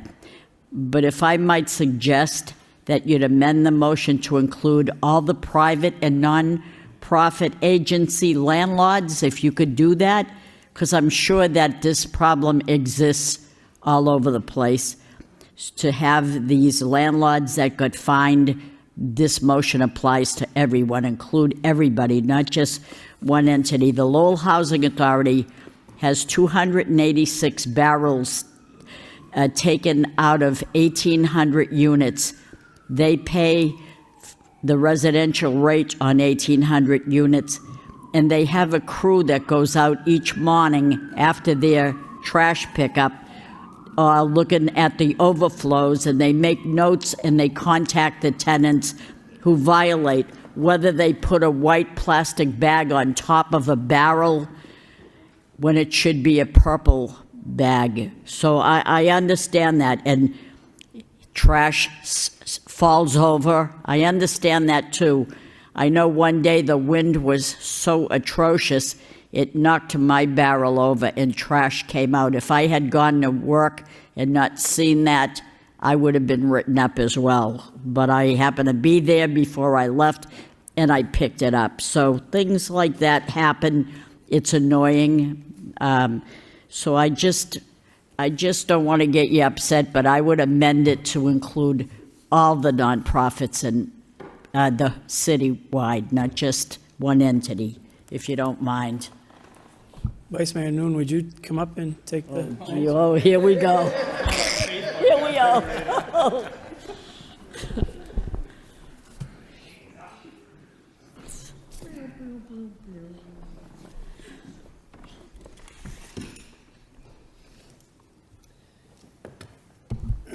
Mr. Mayor, Councilor Mercier doesn't mean it that way, so. I did it, baby, I did it.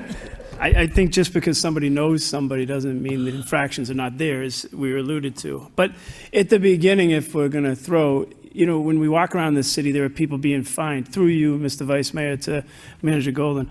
Are there entities in the city who are being fined for trash violations? Mr. Manager. I know that because the person on the corner of my street gets fined. And their barrel is open 3/4 of an inch. And they're the people who are complaining. They're saying, how come me, when they drive by the housing authority and it's overflowing, and the housing authority has a trash truck, and we're being billed more money to pick up the trash from someone who's getting money from the federal government to throw away their trash, when others are getting it from their average income. They have to pull it out of their pocket to get rid of trash, and then they have to put out purple bags and everything while they're paying for another group to get rid of their trash. So am I picking on someone? I guess so. You can look at it any way you want when you say things like that, because certain people will call you. Well, I've met one of them in a supermarket, and they feel the same way, and that's okay, because when I drive here to go to the mayor's office, you see the barrels overflowing right out front. And every one of us drive by it. And am I saying that I guarantee you in the reports, there are nonprofit places or low-income places that are being fined. Right across the street from the DPW, the house got fined multiple times. You know who lives there? Low income. Can you imagine Eric's picking on low income, low housing people? But we're okay with giving low income people in the city tickets all throughout the city, but don't say it about certain groups, because they're going to come back and they're going to call people. The bottom line is, if we're going to enforce things, and I spoke to you about this, Mr. Manager, about the fines in the city and how we've given out a record number of them. And Mr. Sullivan, we're going to have here very shortly to do a presentation on this. But if we're giving it to average people who are paying the bills and people who living in low-income housing, but maybe the renter is not the big Lowell Housing Authority, is it fair? Is it fair across the board that people are getting tickets and they're being charged through their rents and their low income? It should be fair across the board, and we should hold everybody accountable to the trash that we have to pick up across the city. Through you, Mr. Vice Mayor, to the CFO. CFO, go ahead. CFO Baldwin, question for you. In the new trash ordinance that we're going through, if it is not owner occupied, what's the amount that they pay? CFO, Baldwin. Thank you, Mr. Vice Mayor. It's $600 for a non-owner occupied in the proposal that was put before the council. Is that whether they rent to low income or they don't? There is no in the current proposal. There is no language that would that would make that the case. Okay, so currently, in the provisions that we have right now, Mr. CFO, in the provisions we currently have right now, how much does the Lowell Housing Authority pay for each unit? Mr. Baldwin. Thank you, Mr. Mayor. We're currently auditing the DPW charges. It is my opinion they should be paying the $425. We said 600 for the others. 600 is the new rate. 425 Okay, is the so current non-owner have they been paying the occupied. 425? It does not appear that way. Okay, so they're already getting a gift, right? So let's be fair. So anybody who's not living in the housing, even though you're low income, you're paying one rate, but they're paying a different rate. And I get we work together, and that's what we're trying to say is if we're going to work together, let's have some common ground. Why should they get something for a discount amount that other people who are renting to low income don't get? Why is that fair? And they get federal funding for it. But they want to take on fights. So here's the fight. Here's the gloves. I wasn't going to say anything tonight. I was going to say motion speaks for itself. But when you start going after people and you say, I'm picking on people, I'm being unfairly treating people, let's be fair across the board. There are low-income people in this city whose renters are paying twice as much, over twice as much, is what the housing's getting the break.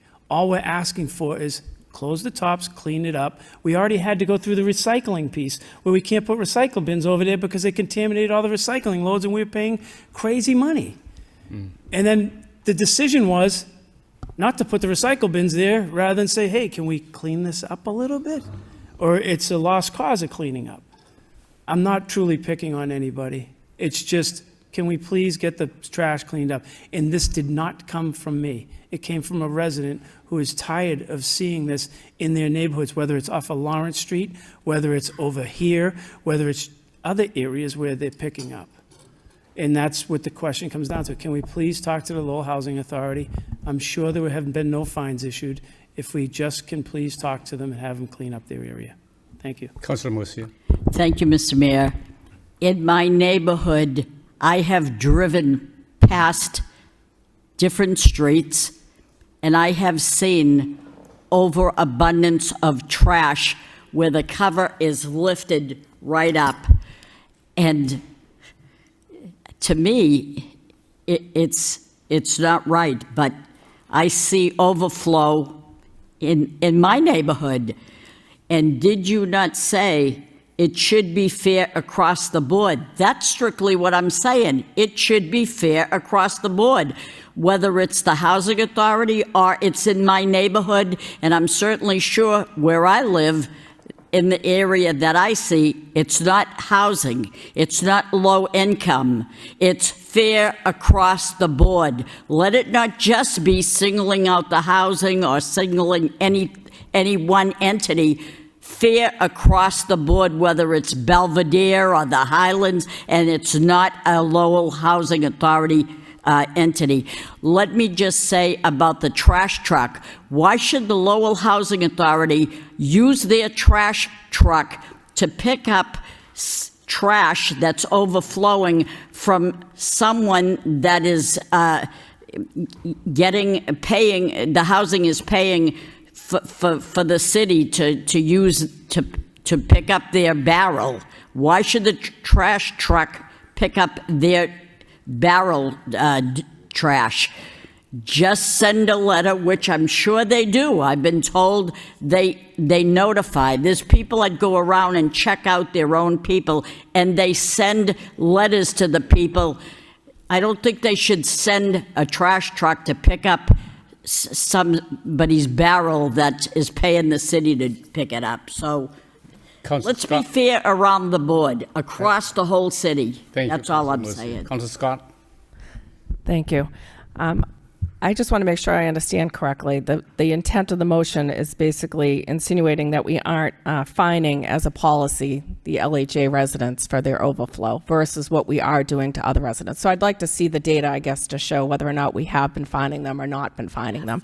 That's pretty easy to see whether or not this, I don't know, is it the policy of the city to not fine Lowell Housing Authority for their overflows? They're paying for a closed barrel of trash, just like everybody else. They're not paying for overflow. And I'd also actually like to know what we're doing to make sure that our contractor's not picking up overflowing barrels across the city. They should just be driving by. I'm sure it's part of the contract for them just to leave it behind and not take it if that's the case. So Thank you, Councilor Scott. Mr. Managers, and then Mr. Mayor, and then Councilor McDonough. Mr. Mayor, go ahead. Answering Councilor Scott's thing is they do drive by certain people's property, but others they do not. And that's the fairness piece. And the Housing Authority does have a trash truck to pick up theirs. And the fairness piece is if we're going to charge other people a certain amount who are not owner occupied, we should charge them the same amount because we want fairness. That's all we're saying. And the question comes down to, do they get fined? I don't know that answer. I've already asked a couple times that answer. I don't have that answer. So somebody already knows the answer somewhere else. That's why they made the phone calls. Or you wouldn't make the phone calls. Because it's pretty simple. They know the answer is they haven't been fined. Or you wouldn't be upset about this. You'd say, yes, we've been fined, okay. The answer is already in the public. And the question was from a resident who drives by, who lives near one of these places where trash is all over their place. They get fined or they can't pick up their barrel. I spoke to the manager. He said there's an all-time high of fines given out by our recycling. And is that, through you, Mr. Vice Mayor, to the manager, is that true or not, our conversation when I asked that question? Before I even filed this motion, did I not ask you that question and you told me there was an all-time high? That is correct. Fines? Mr. Go ahead. Through to the council. That is correct. Over the past 4 years, we have ramped up. As everybody knows, this really comes back to a funding mechanism that hasn't kept up with the appropriate costs. And I don't have because we'll be discussing this next week, the approximate cost about $9.9 million, and the reason for the adjustment from $225 to $335, which is proposed to the council, and the adjustment from $425 to $600 for what I would refer to as the absentee landlord, who I'm looking at from the perspective of profit mechanism, which maybe the housing authority is not in. That's going to be the ask for next week. We will have this discussion obviously next week as well. But at that point, if that is accepted, it is our belief that at 100% collection of the fines and the fees, et cetera, that we will have a solvent system. However, you'll hear me say this next week, we're at a collection rate of approximately 92%. So we will be solvent by year 2, which I think it's going to be okay. Currently, right now, when I first got here 4 years ago, I believe that the $3 million. We were taking $3 million. So our goal is to get as close as we can to $0, similar to what we've been doing with the Parking Enterprise Fund. So I know we'll be talking about this next week, but I'm glad to talk about it now as well. Go ahead. Again, Mr. Vice Mayor, we talked about trash for a long time in this committee. And we talk about the contamination rate to the recycling. If it goes under a certain percentage, it triggers no cost. Right. If it goes underneath that, and the only way we're getting closer to it is by taking barrels away from people to get to this place, which to me is counterproductive. But if we have to get to this place, we have to get to this place. But the interesting part is people can be mad at me all they want and say Eric's picking on this one or that one. A resident at a downtown neighborhood committee meeting asked me this question and sent the pictures. Councilor McDonough was there. And I'm just bringing someone's voice out loud that is saying this. And obviously, it struck a nerve with somebody. And it wasn't about striking a nerve with somebody. It was more so, why are some people overfilling and it being picked up? But if your cover's open 4 inches, you're getting tagged and yours doesn't get picked up. And through you to Mr. Machado, Assistant City Manager Machado, do we like pick certain sections and say we're not going to ticket or do trash ticketing to anybody? Do we do that? Maybe we do. Maybe Councilor Mercy is right, and we do this to other people. I don't know that answer. Maybe it is Belvedere doesn't get ticketed. Could you? Assistant City Manager Machado. Thank you, Mr. Vice Mayor. No, we don't do that. We try to cover all areas equally. So say CBA or CTI, if they own a property, do we look at like a list and say, we don't ticket them on the way by? Mr. Manager, go ahead.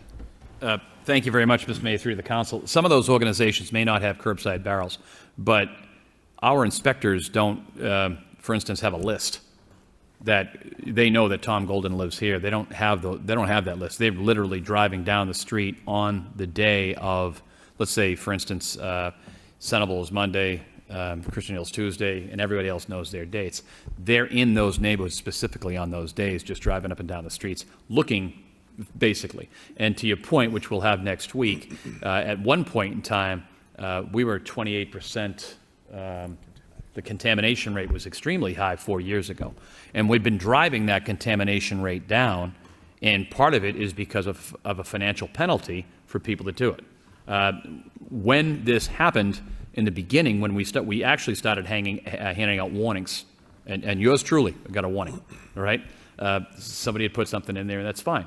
But the warnings that came out, I think we did that, and I'll have to talk to Mr. Sullivan, but that was a couple of months of getting people used to us understanding that the contamination rate was costing us hundreds of thousands of dollars. And I want to say thank you very much, Mr. St. Cyr, Ms. Moses, Mr. Sullivan. They've been working at this to try to drive this rate down, and that's where we are today. But to answer the question, our inspectors that go out, they don't know, for the most part, if Mr. Golden lives there, Mr. Machado lives there, Mr. Baldwin, or whomever. They don't have a list like that. They just literally go down the street and look and repair carts while they can when they're in your particular neighborhood. But I would say they know where the housing authority properties In are. some aspects, they may. You know, The large complexes. Like the one large over- complexes, Mr. Mayor, they wouldn't have barrels. They have 6-yard dumpsters. Some of them, not Right. all of them. It's a Right. potpourri, Right. if you would. But, when we start looking at, if we're going to separate, what about downtown? How come they don't get trash pickup? You know what I mean? If we're going to start giving big properties trash pickup, why are we not doing downtown also? And one's getting federal government money, so now here we are, we're back playing, everything in. At the end of the day, all we're asking for is them to adhere to the trash collection properties like everyone else and try to clean up. And I agree with Councilor Mercia in the fact that I think that the body itself, the management is trying to do that. But it's just it's just being pushed off, and we have to figure out a way, how do we make it manage together so it works? And it's not working. And if it isn't working because we're not finding, then we need to start making sure we treat everybody equally, whether it's the cost that they pay per resident, like everybody else has to pay that's not owner occupied, or we have to come up with some kind of back and forth that they have to do something about it. And that was the point of the whole thing. Thank you. Thank you, Mr. Mayor. Mr. Mayor, you will get that report. Councilor McDonough, Councilor Chow, and Councilor Duran. Go ahead, Councilor McDonough. Thank you. Mr. Vice Mayor, I would start by quickly saying, not fully related to the motion, I would love to pay the city of Lowell to pick up my trash. I think most residents in my building would also like to pay you guys. I get it. I agree a little bit with Councilor Mercier, and I'd like to build off something that Councilor Scott said. I am interested to see what the fines look like for the Lowell Housing Authority, but I would also be interested as part of this response, if it's okay with the mayor, I would be interested in also seeing what the fines look like kind of in the rest of the city, maybe broken down by neighborhood or council district or whatever. And part of the reason I'm asking for that, I hear Councilor Mercier's comment about Belvedere fines, but I also know that in my neighborhood, right, and to the mayor's point, we have private trash pickup, and I think the assistant city manager is very well acquainted with the fines that have been needed down there with some private companies, and there are also some other private companies that have left trash barrels on the curb for about 4 months now. And I think being able to see a comparison between the Lowell Housing Authority, singled out, right, whether people are offended by that or not, I think they're a massive property owner. I think it's okay to take a look. The Lowell Housing Authority, but then also taking a look in this report, hopefully, and just showing us what fines look like, kind of maybe broken down by neighborhood, broken down by council district, just so we can get an idea of, I don't know, who's good at throwing away trash, right? But so hopefully that's not super controversial. Thank you. Thank you, Councilor McDonough. Councilor Jeanne. Excuse me. Thank you, Mr. Vice Mayor. I was just looking at, I think it's chapter 150, our schedule of fees, just while we were talking, so I could be up to speed on the trash fees. And I don't notice what the fines are for trash done improperly. So maybe I just can't find it in here, but it either means that there aren't fines or we don't know what the fines are, but it just raises the question that at least we should know what they are, and they should probably be in this document. Thank you. Thank you, Mr. Mayor. I just don't want it buried in a report. I think that it's fair to ask, is this one place being fined or not? I don't care about it. I can certainly ask for all the other ones that Mr. Manager just said. Next week, he's going to have someone here with to say the presentation. I don't have a problem with that. It's pretty evident, the answer. And it just comes down to, can we please get this cleaned up? And this is from residents, so thank you. Mr. Manager. Thank you very much, Mr. Mayor, through to the council. So, councilors, I can get a list of the violators, and maybe even break it down by alphabetical or and then just have a list so you can see that. I want to caution, like in some aspects, and I'll say CTI or even Lowell Housing Authority, some of the traveling vouchers, we don't know where these folks are. So, once again, our inspectors wouldn't know this. If it's an actual entity like one of the towers down the street, the tower itself they have 6-yard dumpsters that is taken care of by the housing authority. The individual homes, if I owned a 4-family and 2 folks had a CTI voucher, we wouldn't know that. That wouldn't be something we would know. So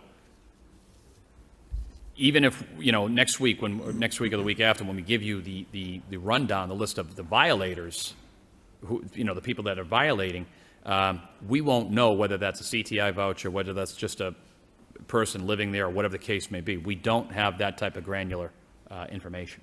So, sure, there are areas, A Street, B Street, C Street, we would know that once you saw it. But once again, because of the number of CTI or Lowell Housing Authority nonprofits, we don't necessarily know where they are at all times. So hopefully that helps, but I don't want you to think that you're going to be able to see a list. You'll see a list of addresses. That would be it. Thank you, Mr. Manager. Mr. Mayor, you want to take the podium back? Or? Yeah. Oh, Councilor Robinson, I thought we're done on trash. Thank you, Mr. Vice Mayor. I just have a quick question through you to Mr. Manager. So the policy basically is any scheduled pickups that we hold the contract on, basically if the lid's open, it's not getting picked up, and they will be either warned or fined. Is that pretty much the gist of it? Thank you, Mr. Mayor, through the council. Yes. Now, once again, not letting out any secrets here, it depends on what is happening on that particular day. Are the inspectors out on that particular day on pickup?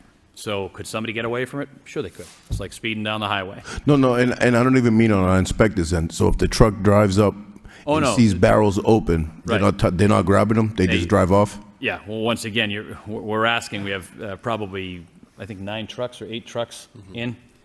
That's up to the. But I'm saying that's supposed to be the policy. Standard, right. The standard would be, but normally our inspectors are out before the trucks get out. That's not always true either.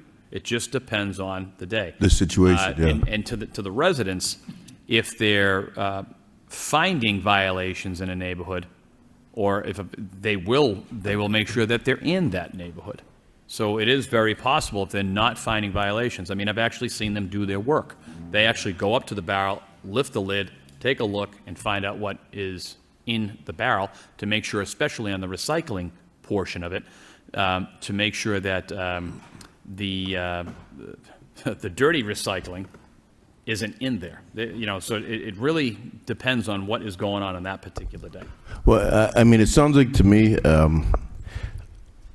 hopefully maybe a conversation is in order to reach out and just to confirm if the barrels are not closable.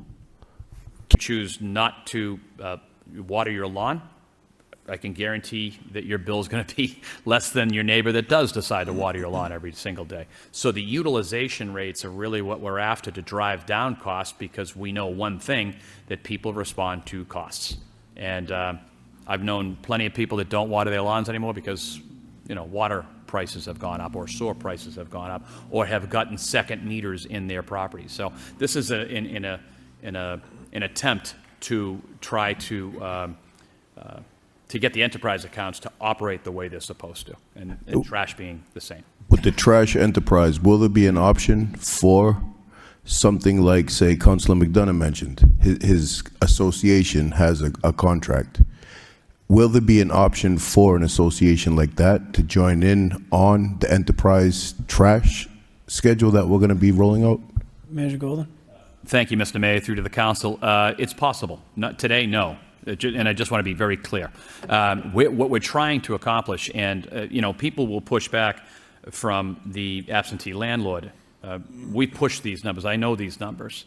That's the world I was in. The $600 piece, if a landlord wants to go get their own, they'll be back to the city very soon. We're very, very close to the dollar figure on this. Trash by 2030, and you'll hear me say this next week. Trash by 2030 will be probably a major driver in municipal budgets. We've seen it happen in surrounding towns that single-family homes are being charged $425. We're at the $335 number, if the council wishes to move in that direction. But the money that's going to be saved from our general fund, anyone that is paying from a condominium association or has their own private pickup will welcome this, because the dollars that are being, the dollars previously being spent were out of tax money. So we're just trying to get our enterprise funds to act appropriately and to try to fund them appropriately. And we're going to talk about this again next week. I can talk about it now, but I have a funny feeling we'll be talking about it next week as well. But I welcome the questions, councilors, and if anybody has, I've received plenty of emails, and you guys know that. We receive these, and I've talked to a lot of people, and people are starting to understand this is a user fee. A user fee for water, user fee for wastewater, user fee for trash. And I sure hope there's not another bat in this room. Thank you very much, Mr. Manager. Thank you, Councilor Robinson. Councilor McDonough? Thank you, Mr. Mayor. I just want to clarify, I don't want this getting buried in a big report either. I am very curious in seeing what it looks like for the rest of the city. I would like to see that, I guess, more at 10,000 feet than, if it were to go that way. More at 10,000 feet than kind of granular by address. I get that this request might be beyond the scope. On the LHA, I was at the neighborhood meeting. I also know people that, I've spoken to people that live at North Common Village, and they also are annoyed at how much, at least the people that I've spoken to, I'm sure some people aren't, but some people are, they're annoyed at the amount of trash that can suddenly accumulate on their street on trash day due to the overflowing barrels. So I think when we talk about fines for the LHA, I don't want to presume to put words in the mayor's mouth, or, there'll be a post. But thank you. Thank you. April Fools, everybody. I think we're looking for the LHA properties that are using totes, right? Like I don't really care about the fines at the dumpster properties right now. I'm looking like, I know North Common Village has totes. I'm trying to think of who else has the larger, and not the one-off LHA properties either, but like the large kind of LHA neighborhoods, right? And so then we can see North Common Village, say, compared to, anywhere else in the city, and what the kind of, I don't need to know, it was Bob. I just want to know kind of broad scope, but thank you. Thank you, Councilor McDonough. Councilor Scott. Just one more quick comment on it. Sorry. So with the parking, I mean, people are paying for their parking spaces in the garage, and they're paying for their usage. And with water, other than the minimum fee, people are paying for their water usage, their metered usage. I think with this, it's a little bit different because it's not so much pay as you throw. So we're kind of all paying the same amount. So I think you're going to see a lot of people, when this goes to an enterprise fund, really focus on things like people that aren't paying the fines, or people that are, I hear it all the time. They just put 3 extra trash bags on top of the barrel and they get it picked up anyways. So I think you're going to see that more now as the rates get higher. People are going to start to look at other people and really want some strong enforcement in this. So thank you. That's exactly where it came from. All those in favor signify by saying aye. Any opposed? So ordered. 4.13, Mayor Getchia, Councilor Robinson requests the city auditor audit all funds spent on the senior center per lease contract dated October 5th, 2001 between the City Bonds LLC and the City of Lowell. Please include all expense charged to the CDBG accounts, city accounts, and the reason for the expenses. No second needed. Councilor Robinson. Motion speaks for itself. Thank you, Councilor Robinson. All in favor signify by saying aye. Any opposed? So ordered. 4.14, Mayor Getchia requests the city manager have the proper department report on the conditions of the irrigation system at Alumni Field and any plans on future capital replacement. Seconded by Councilor Mercia. Motion speaks for itself. 4.15, Mayor Getchia requests the city manager provide an update regarding establishing a tree commission. Seconded by Councilor Nuon. Wow, I got Councilor Mercia smiling. This is a good thing.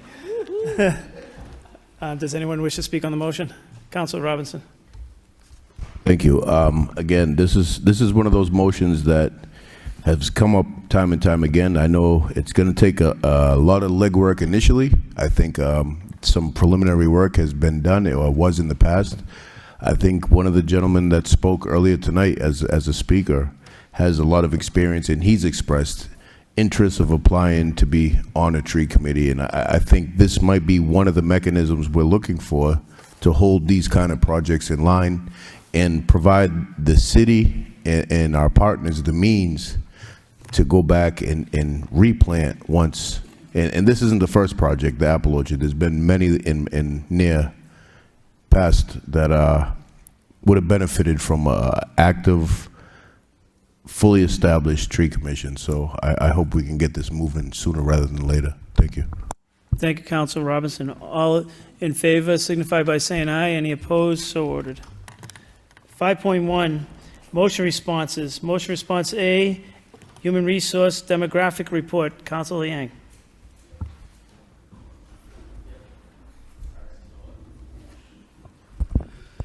Thank you, Mr. Mayor. So I saw this report, and I think let me start with the observation of Mr. Osborne. The workforce is predominantly male, 68%, and Caucasian, 72.7%. Nearly half of employees reside in Lowell, that's 47%, while a slight majority live outside the city, that's 53%. Ethnic diversity is presented but limited, with Hispanic 7.8%, Asian 4.4%, representing the largest minority groups, and approximately 9.3% of employees opted not to disclose. I'm not going through a lot of the data, but thank you so much for getting this information together. And also, it is sort of coincide with a lot of discussion we have today, tonight: diversity, fairness, workforce development, job, fairness across the board, and data, etc. This is about our future. And mostly, I remember what my daughter told me, Daddy, you got to walk the talk. So they say politics is local. Invest in people of our own city, our neighbors. That's a start. DEI, EEOC, or fairness employment cannot be just a posted statement, but shall be a daily practice. And I'm not going through a lot of this stuff here, but when the data came out, a lot of people was talking to me and he said, well, did they apply? Maybe they did not qualify. Well, it's sort of like I don't chase this rabbit hole anymore, and these questions seem to be getting really old. But this is about the future, and I like to see more improvement of that. And let's hope that the future can be more inclusive of the people that we serve. And we talk a lot about our pride in our diversity, cultures, music, tradition. And my message to a lot of folks that coming to our city, CBOs, other institutions that's coming to Lowell, when you sit at a meeting, please look around your table. Do you have representation of the people you serve? This should be included in senior leadership and all management level. That's how we all can have sustain both human capital as well as financial capital in our city. And I truly want to thank Mr. Osborne and Mr. City Manager for this, and I look forward to see a change in numbers and in upcoming years and moving forward, because again, our city need more strongly diverse group in the workforce, and I'm happy to see that tonight Chancellor Chen's also working on that as well with all the different entities coming to our city. So thank you so much for this report, and I hope to see more in the coming period. Thank you. Thank you, Councilor Yang. Councilor Nuon. Thank you, Mr. Mayor. I thank you, Mr. Osborne, for the report. Since Mr. Osborne here, I do have a number of questions for Mr. Osborne. So I would ask that this be sent to the Personnel Subcommittee, because I have half a dozen questions. So that need to be answered. This may not be the right place for tonight. Motion to send this response to the Human Resource Personnel Subcommittee by Councilor Nuon, seconded by Councilor McDonough. Councilor Chow. Thank you, Mr. Mayor. It's a good idea to send this to the Personnel Subcommittee. I agree. I don't know if the manager would be the answer to this. If not, I can wait till the subcommittee meeting. Good statistics. I appreciate Councilor Liang put this motion out and the report come back. I'm actually pleased to see that under the ordinance employee, only the female employee are well represented, so that's a very, very good sign. But to the other statistics, again, this is not a criticism.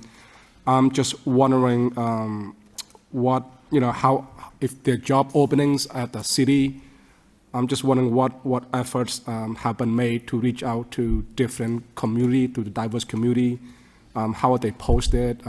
Are there any efforts like that? And think if Do you want to discuss this? Do you want to discuss this at the subcommittee meeting when it comes up there? I think that's probably the proper place to get all that information. Sure. I don't know if they're prepared to give you. Whatever you think is fine, Mr. Mayor. If Yeah, the manager has something to say on it, fine. If not, I can Do wait. you want to? Because I just don't have the HR director, so I don't know. If that's okay with you, Councilor Chow. Councilor Robinson. Thank you, Mr. Mayor. I just want to make a statement. I do have to say, though, since I've been on the council until modern day, in some areas, I'm pleasantly surprised and happy to see police and fire in particular. Our forces have changed and they're starting very much so to reflect the community, and I'm glad to see that. I mean, I'm seeing a variety of people that are from the community, and most times starting to take those kind of jobs as well and seize the opportunity. And I know the PD in particular has been trying to do as much outreach, getting people prepared to take the civil service exams, and so I do want to say good job on that, and we still have plenty of work to do. Thank you. Thank you, Councilor Robinson. If there's no objections, I just would like to make one comment from up here. Seeing none. Councilor Liang, a few years back, before we started on the DEI position, there was a starting point that was given to us of how many. I think we need that paper to be able to see where we were and where we are today. So I think that that's something that should go to the committee at the same time. And there's one other issue when you start looking at city employees and representation. You have to remember there's longevity in here. So you just can't delete people's from their union positions and say, we got to get rid of them because we're starting forward. So I guess the question is on the hirees, what is the representation is a big piece from the last 4 years since the DEI was created. I don't know that we're going to get to the place you want because you take people who are related to me. They've been here for 38 years. So they're in that formula. So there's a formula that's based in, and it will be skewed by that. But I think the efforts have been there. So I would ask the city managers to include some of those things in when it goes to the personnel subcommittee to Councilor Nuon. If that's okay with you, Councilor Yang.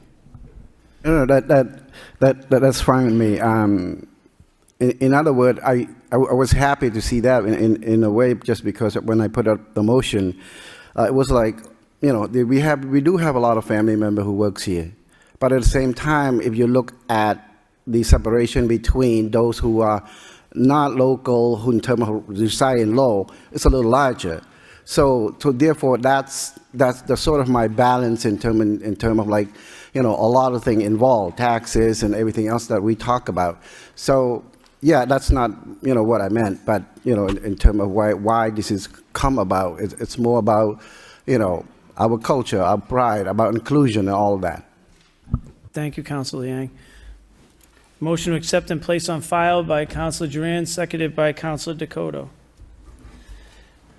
5.1, motion response D, space consolidation. Councilor Robinson. Thank you. I'd first like to say thank you to Mr. Baldwin, Manager Golden, and Superintendent Skinner. I think this report here is something that looks promising. I'm very excited to see if we can start making some smart consolidation decisions that potentially could benefit our tax-paying public, and as well as employees throughout city and school department. I'm hopeful that this all works out, and I'm really looking forward to seeing where this goes. But thank you for the report. Motion to accept and place on file by Councilor Scott, seconded by Councilor Rourke. 5.2, informational reports. Information report, street sweeping. Mr. Manager. Thank you very much, Mr. Mayor, through to the council.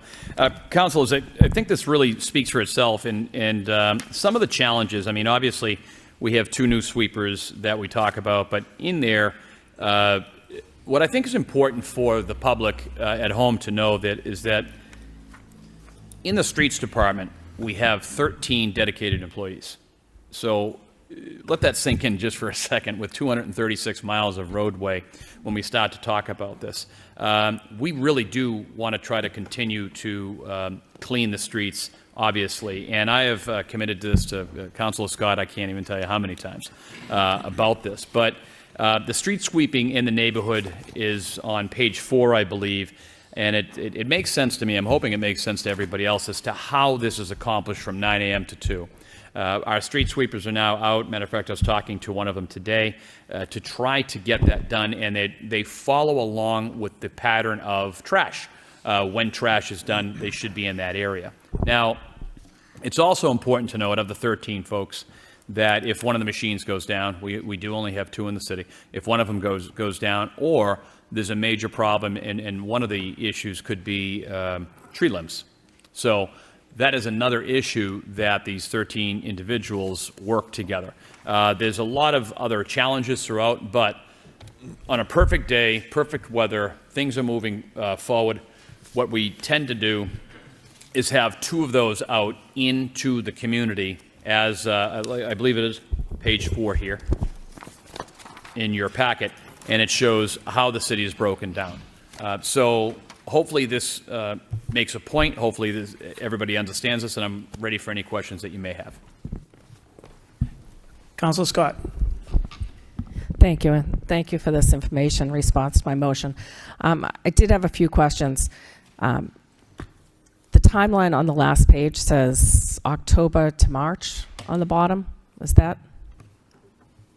Can you explain that a little bit? Mr. Mayor, Mr. Manager. I think what they meant was March through October. March to to October. April. Okay, My that's what I thought. apologies. Yeah. I didn't catch that. Because up top it says in April, they're going to, one of my other motions was around an odd even pilot that had been approved for street sweeping that we didn't see happen, but we had approved them trying a pilot. I do appreciate in here that it talks about blocking off with no parking signs some of the streets that are more densely populated. I think that works just as well, probably, as long as it's a large enough area.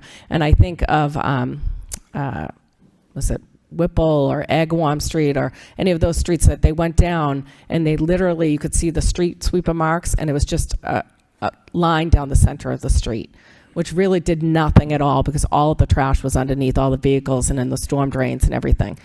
So I just feel like we're kind of spinning our wheels that way, that we're not really doing the intention of it. But I do appreciate, like I said, the map. I see like my trash day is Wednesday, it's Thursday is the street sweeping schedule, makes total sense. I understand the constraints of our understaffed streets department. I do think this is very important. I think it, makes the city, more livable. So I appreciate the effort. Thank you. Thank you, Councilor Scott. Councilor Robinson. Thank you. Thank you, Mr. Mayor. Through you to Mr. Manager. So this schedule that's on here, are we committed? Like, are we dedicated to this schedule? So when residents are reaching out, is this something that they can expect to see? I mean, I know things do pop up in between, don't get me wrong, but for the most part, with both sweepers are running, we have the staffing at the time, this is what the residents can pretty much mark down on their calendar? Manager Golden. Yes, but to the residents that are listening, I want to be careful. You have time off, you have water main breaks, you have major tree limbs that are down throughout the city. That will throw this schedule into a tailspin immediately. But, on that perfect day, which, quite frankly, we have a lot of really good days when the weather is fine and everything is okay and all of our men and women are in, those folks are in and they're just doing their job. And we have a lot of those really good days that happens. But when it goes wrong, as every councilor here knows, because you get our text messages when there's a water main break or something like that, or anything that pulls any one of those 2, 3, 4, 5 folks over to another location. But it's just trying to get the resources. Commissioner St. Cyr is committed to this. However, I just want to say that, however, if there is a major problem someplace else, our streets, the men and women in the streets are the first to really go. And then the second, and this happens to our parks folks as well, when something else really big happens, our parks folks go. So that will mess up any system, any system that you could possibly put together, unless we had more folks. Thank you. And so as a result of that, and we know life happens with this stuff, would it be possible to bake into this, as we do with, say, trash? Unfortunately, trash is running a day behind schedule. Please, we send out a blast and notify, especially that area. That might be something. So if on the second Tuesday of the month, residents are like, the sweeper hasn't been here, like it's a mess, I don't understand what's going on, is there a way to send out an informational blast saying the sweeper's behind schedule and give them a general ballpark of when they can anticipate to see the sweeper? Manager Golden. Thank you, Mr. Mayor. I don't want to it sounds simpler to do. Let me check into that. But I don't mean to the specific residents, even if it's just a communication that comes out of City Hall saying, for residents anticipating the sweeper, the second Tuesday, Yep. Unfortunately, they're running behind, and we anticipate them getting out there within the next couple Yeah, days. Just so people have a clearer understanding, saying they didn't forget me and this program is over. I could talk to the commissioner, talk to comms about that. Thank you. And it seems like it's popped up a few times today. 13 employees in the streets who are tasked with this. I don't know what the numbers look like in the parks. I think, just my own opinion from reading these reports, I think we have two options to start looking at moving forward. I think the first one is a consolidation between the streets and parks where you cross-train all the employees, so you have a little bit more flex room based on the priorities of the day set by the administration and the commissioner. Or second, maybe we look to supplement our staff. I know some communities bring in contracted out sweeping only, and they come in, it can be taken out of stormwater management as a result because it is tied into your CSO. So stormwater can cover those expenditures, and maybe you bring in supplemental contractors to sweep, say, spring and fall per EPA standards to help alleviate the catch basins. I think you have a couple options on the table to start looking at moving forward. Thank you. Thank you, Councilor Robinson. Motion to accept and place on file by Councilor Rourke, seconded by Councilor Nuon. Mr. Mayor, All in favor signify by saying aye. Aye. Any opposed? So ordered. Councilor. I feel really bad for Mr. Sheehan. Can we take suspend the rules and take 8.1 out of order so this guy can go home? Motion by Councilor McDonough to take 8.1 out of order, seconded by Councilor Robinson. 8.1 ordinances amend fee schedule, body art licenses. Give first reading. Motion refer to public hearing on April 14th, 2026 at 7 p.m. by Councilor Yang, seconded by Councilor Dakota. All in favor signify by saying aye. Any opposed? So ordered. Mr. Mayor. Thank you. Next, Councilor Mercia. we're going into the votes. Yes. Could I make a motion to bundle 6.1, 6.2, 6.3, and 6.5? Second. Motion by Councilor Mercia to bundle 6.1, 6.2, 6.3, and 6.5, seconded by Councilor Nuon. All in favor signify by saying aye. Any opposed? So ordered. 6.1, vote accept, expend $750,000 community project fund grant. 6.2, vote accept gift of $10,000 from All People's Church. 6.3, vote authorize city manager enter license agreement with 43 Fletcher Street LLC. 6.5, vote transfer $350,000 workman's comp. Waive full reading and second reading by title. Motion to adopt by Councilor Rourke, seconded by Councilor McDonough. Roll call. Mr. Mayor. Mr. Mayor, I wasn't seconding. I was raising my hand to speak. Oh, okay. Sorry, I Councilor jumped the McDonough. gun. Yeah. Seconded by I seconded Councilor too, Scott. but yeah. Seconded by Councilor Scott. Councilor McDonough. I do want to just. I understand it's a bundled vote. I understand that there are things that were set in motion before I got here. I have a really hard time. I will probably find a way to get over myself, but I have a really hard time with the $750,000. I understand that it's a community project funding grant. I understand that this is coming from the feds. I am confused why the city has to, like the my question, I guess, is can't the university apply for their own earmark? That really is at the core of my question. Manager Golden. Thank you very much, Mr. Mayor, through the council. Council, this is one of those situations you and I have talked about with some of the newer councils.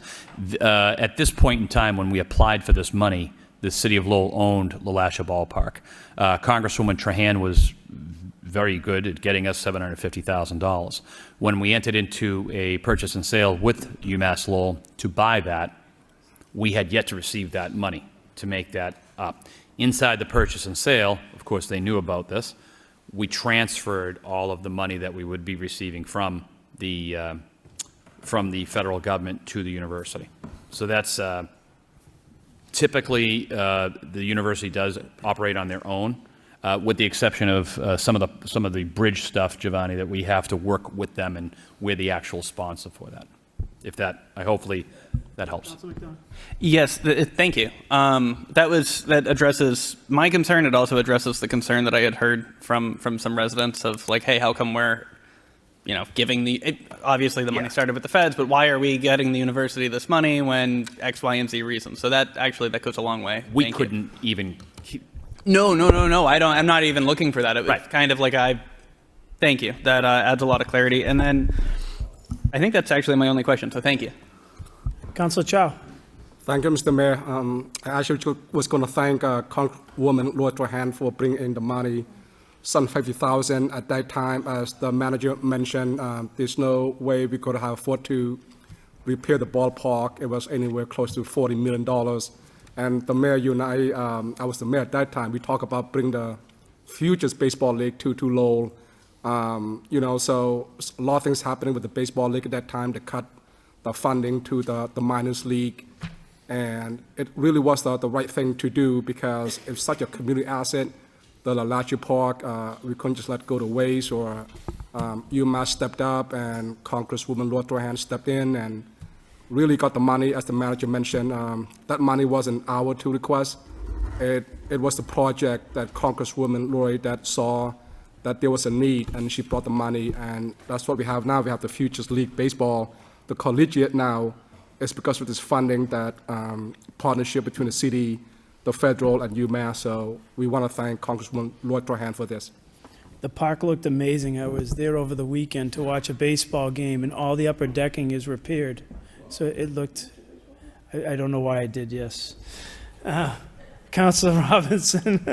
Would it be possible, you think, at some point that the administration could maybe facilitate just a walkthrough since some improvements have been done over there and show the council? Because, I don't think many of us have been in there in quite some time, so to see any improvements would be great. I plan on buying a ticket for As you the go, game. So. you just get that order.